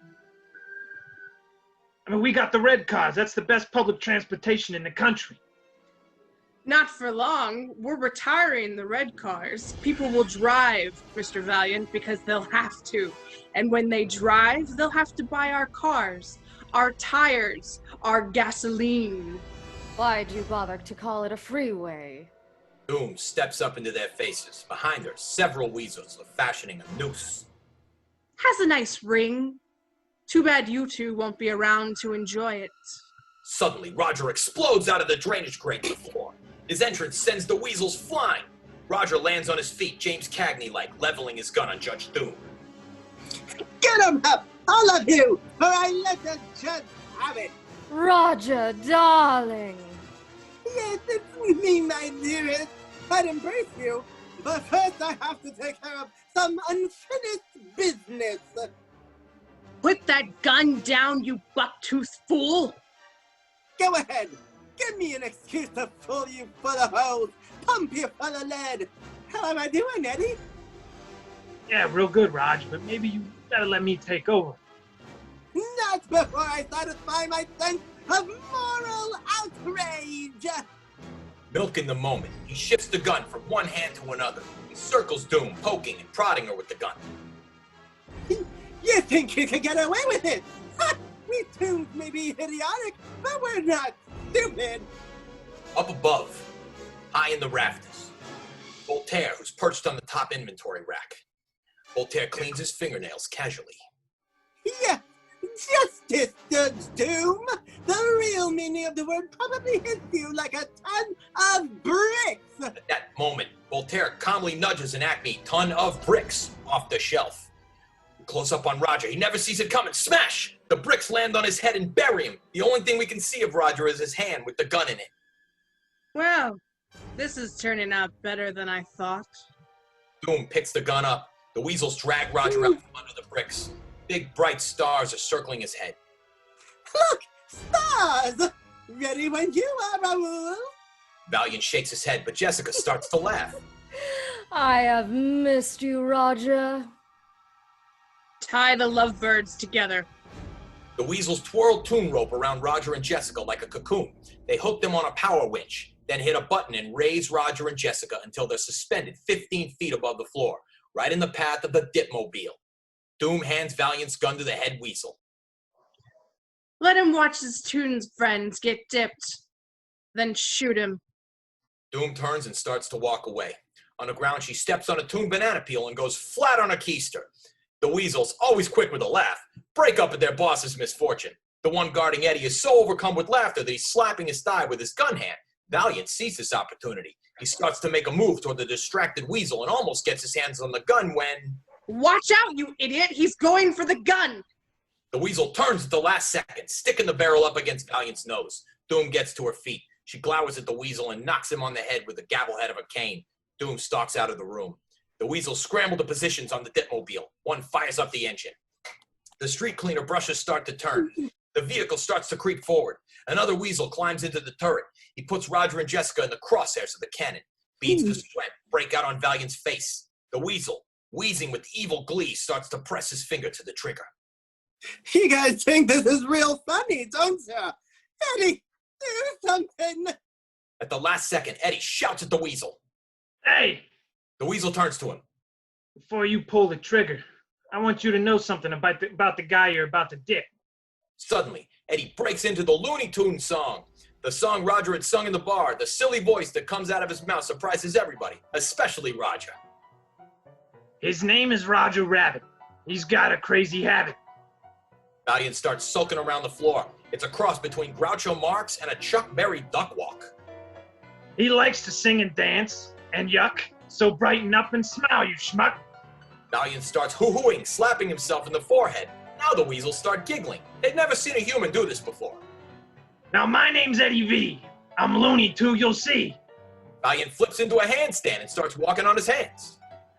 I walk with my hands and I shake with my feet. He offers his foot to a weasel, who shakes it. The other how. Eddie flips upright and grabs a stick of Acme Dynamite. I think dynamite is swell to eat. Eddie takes a bite out of the Toon Dynamite and acts like he's savoring it. The spectacle of this human doing this is too much to bear. Now the weasels are rolling on the ground, they're holding their sides. He's lost his mind. Yeah, isn't it great? Keep it up, Eddie. You're killing them. You're slaying them. You're knocking them dead. Roger means it. The weasels are laughing so hard they're giving themselves heart attacks. Valiant spins around on the floor like a clock dial gone berserk. Hoo, hoo, hoo, hoo! One by one, the weasels keel over, dead. Opaque weasel spirits rise up out of their bodies with wings and harps, float heavenward, still laughing. Voltaire, alarmed at the scene below, grabs a brick and flaps toward the ceiling. He throws the brick through the skylight and flies out.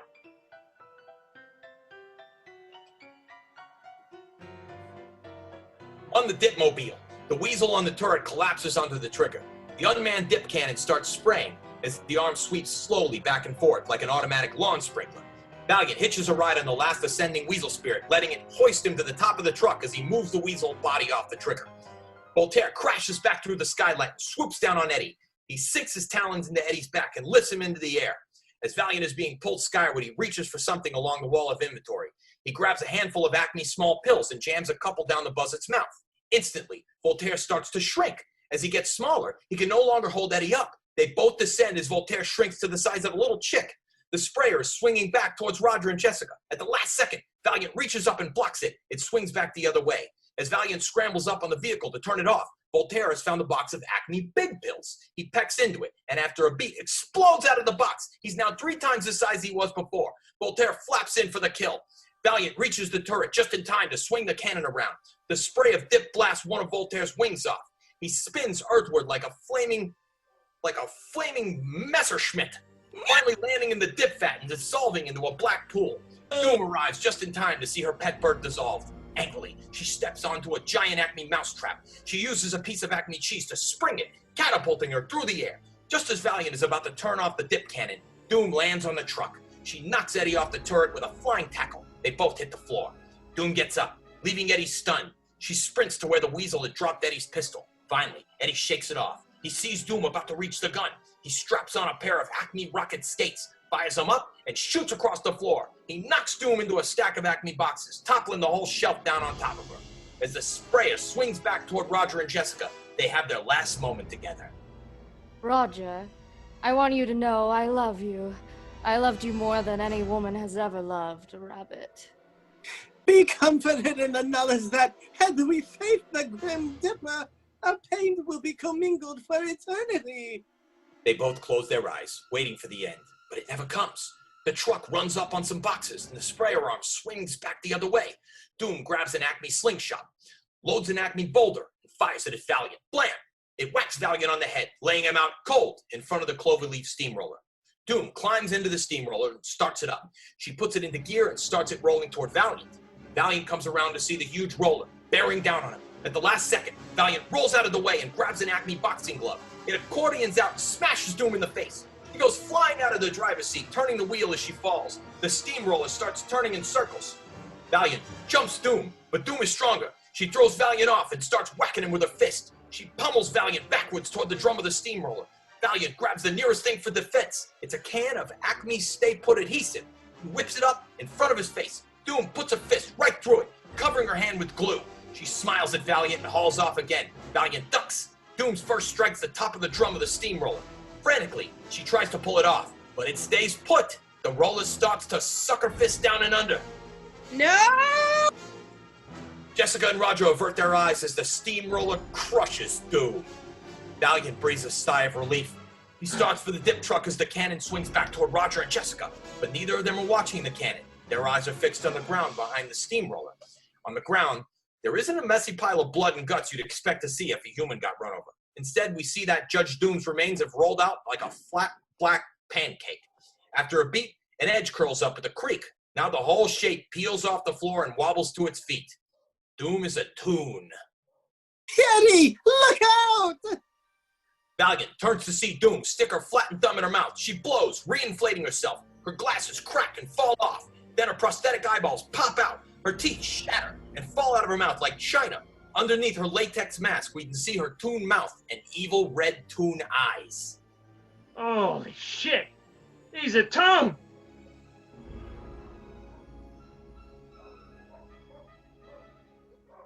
Holy shit, he's a toon!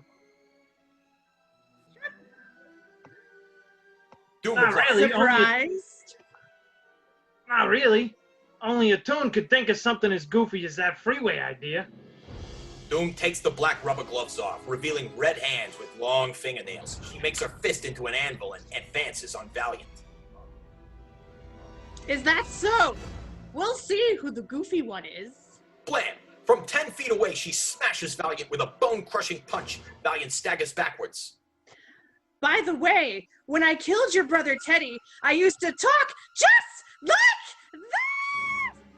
Doom speaks in a toony, high-pitched squeak. Valiant recognizes him now. You. That's right! Me! Blam! Doom hammers Valiant again. He's defenseless against Doom's superhuman strength. Blam! Valiant is sprawling to the ground. Now Doom's hand turns into a buzzsaw. She goes to administer the coup de grace. Now Eddie's gonna be Daddy, just like Teddy!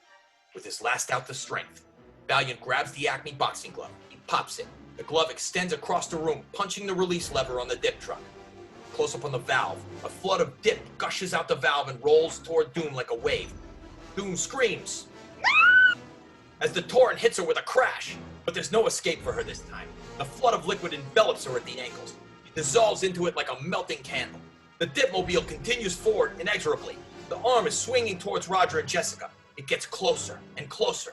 Valiant tries to get to the truck, but it's too late. The cannon has reached them. Roger and Jessica, they close their eyes, preparing to meet their maker. But nothing happens. The spray of the cannon suddenly peters out. It dries up in a harmless drip as the tank is completely empty. Valiant gets to the controls of the power winch. He hoists Roger and Jessica up out of the way. The dipmobile passes harmlessly underneath them and smashes through the brick wall. Toontown is revealed in all its splendor. It's a bucolic setting. A rainbow shares the blue sky with a smiling sun. Fawns and butterflies, chipmunks and flowers watch curiously as the dip truck rolls past. Suddenly, it's lifted off the ground. We see it's resting on the top of a toon giant's head. This giant plucks the truck off his head, regards it, then pops it in his mouth. Valiant lowers Roger and Jessica to the ground. We hear police sirens approach. When Valiant unties them, Jessica turns and exclaims, My hero. Then she hugs Roger passionately. Valiant can only shrug. Through the wall, toons start coming in. They look around at the scene, bewildered, then gather around Doom's robe, mask, and shoes lying in the puddle of dip. There's a reddish slick floating on top. Valiant wanders over and joins them. I hope Doom is dead. From the door, Dolores, Lieutenant Santino, and several other cops rush in. Guns drawn. Dolores runs to Eddie and puts her arms around him. Santino looks down at the remains on the floor. What the hell is that? Doom. Jesus Christ. That was the judge? Valiant takes the paint chip out of his pocket. He puts it up against the red slime on the robe. It's a match. Yeah, that was the murder of Herman Acme, Maroon, and my brother. Dolores looks down at the front of Valiant's shirt. A dark stain is appearing. Eddie, we better get you to a hospital. You're bleeding. Valiant looks down at the stain. Oh, that's not blood.